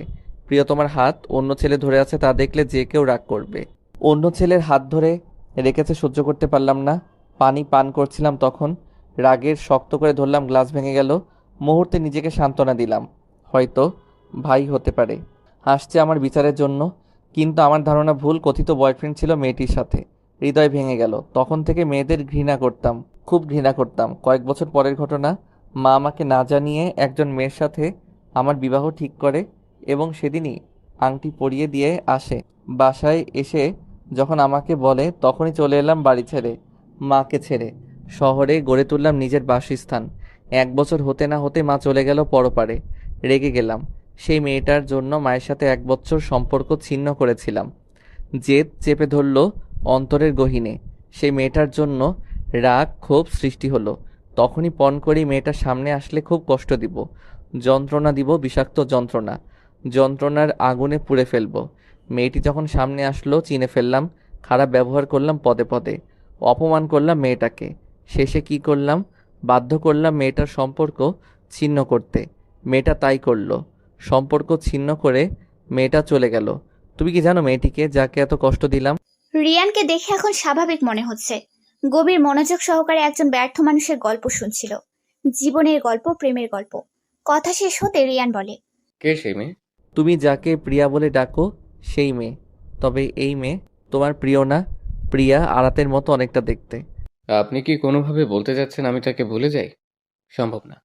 সে প্রিয়া হোক বা না হোক, তাকে নিয়ে আমি ভালো আছি। লোকে নাকি আমাকে পাগল বলে, কিন্তু আমি পাগল নই। আমি ভালোবাসার কাঙাল। তাকে আমি ভালোবাসতে চাই আজীবন। প্রিয়মের হঠাৎ কি যেন হলো। রিয়ানের গলা শক্ত করে ধরে বলল, তার মানে তুই পাগল না? পাগলের অভিনয় করছিস আমার কাছ থেকে? আমার আরাতকে দূরে সরিয়ে নিতে চাচ্ছিস? চিৎকার শুনে এগিয়ে আসে আরাত। অবস্থা বেগতিক দেখে প্রিয়মের হাত ছাড়িয়ে নেয়। কি করছো তুমি? মারছো কেন ছেলেটাকে? কি দোষ করেছে সে? একজন বিকৃত মস্তিষ্ক মানুষকে আঘাত করতে তোমার হাত কাঁপলো না? সে অসুস্থ না, সুস্থ হয়ে গিয়েছে। হাসপাতালে নেয়ার পর ডাক্তার বলছে সে সুস্থ 90%। ভালো মতো দেখাশোনা করলে ঠিক হয়ে যাবে। রিয়ান তোমার আমার মাঝখানে চলে আসছে। আরাত থমকে গেল। কিছুক্ষণ ভেবে নিল প্রিয়মের কথা যথার্থতা। আদৌ কি তাদের মাঝে কোনো সম্পর্ক আছে? যে সম্পর্কে জুড়ে প্রিয়ম বলছে রিয়ান তাদের মাঝে চলে এসেছে। আরাতের মুখশ্রী কঠিন হয়ে গেল, আখি পল্লব পিটপিট করছে। আরাত বলে, সম্পর্কের টান থাকলে অধিকার বোধ আসে। যেখানে সম্পর্কই নেই সেখানে অধিকার দেখানোর কোনো মানে হয় না। রিয়ান হাসছে, কিন্তু চোখে অশ্রু। আরাত যে প্রিয়মকে ভালোবাসে রিয়ানের চোখের সামনে তা স্পষ্ট ভেসে উঠেছে। রিয়ান মনোযোগ সহকারে দুজনকে দেখছে। মান অভিমানের পাল্লা হালকা হচ্ছে দুজনের মধ্যে। এই মেয়ে শোনো। আরাত রেগেছিল। প্রিয়মের খামখেয়ালি ডাক শুনে রক্তিম চোখে তাকালো। প্রিয়ম হাসছে, চোখে মুখে আনন্দের হাসি। আরাতের প্রতি উত্তরে আশা আছে। প্রতি উত্তর করলো আরাত, আপনি এখান থেকে চলে যান, আমি রিয়ানের সাথে থাকবো। মানল না প্রিয়ম, হেসে বলল, এই মেয়ে শুনছো? পকেটে প্লাস্টিকের আংটি আছে, হাতখানা দিবে পরিয়ে দিব। রিয়ান শব্দ করে হেসে উঠল, তবে চোখে পানি। আরাতের উদ্দেশ্যে বলল, নাইবা হলে আমার প্রিয়া, হবে তো কারোর প্রিয়া। ভালো থেকো ভাবে, মনে রেখো আমাকে। রিয়ান চলে যাচ্ছে।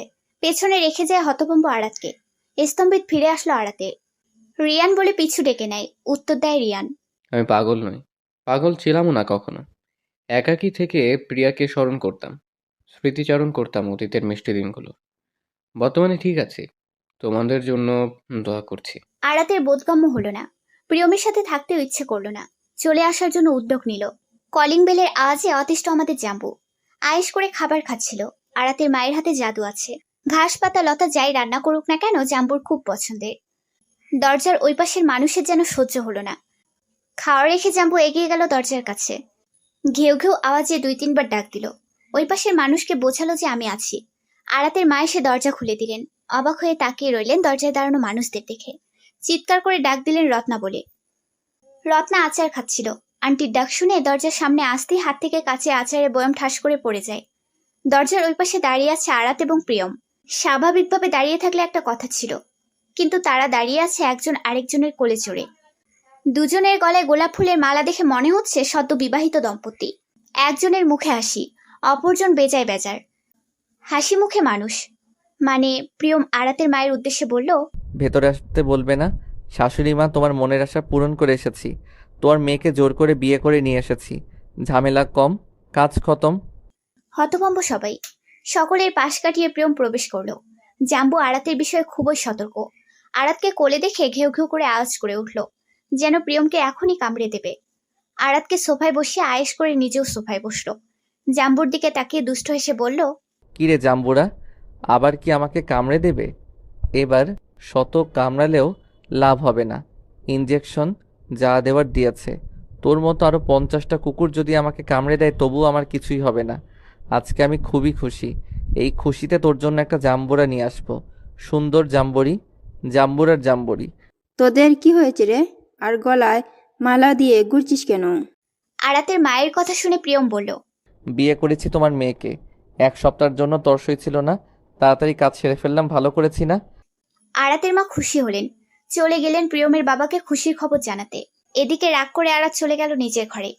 থাকবে না নাকি ছেলের সাথে, করবে না সংসার কোনো ক্রমে, তালাক দিয়ে দেবে, একদম 3 তালাক। প্রিয়ম তাকিয়ে আছে আরাতে যাওয়ার পানে, মুচকি হেসে বলে ওঠে, ভালোবাসার অনুভূতি তৈরি হয়েছে আমার মনে, তোমার মনেও তৈরি হবে।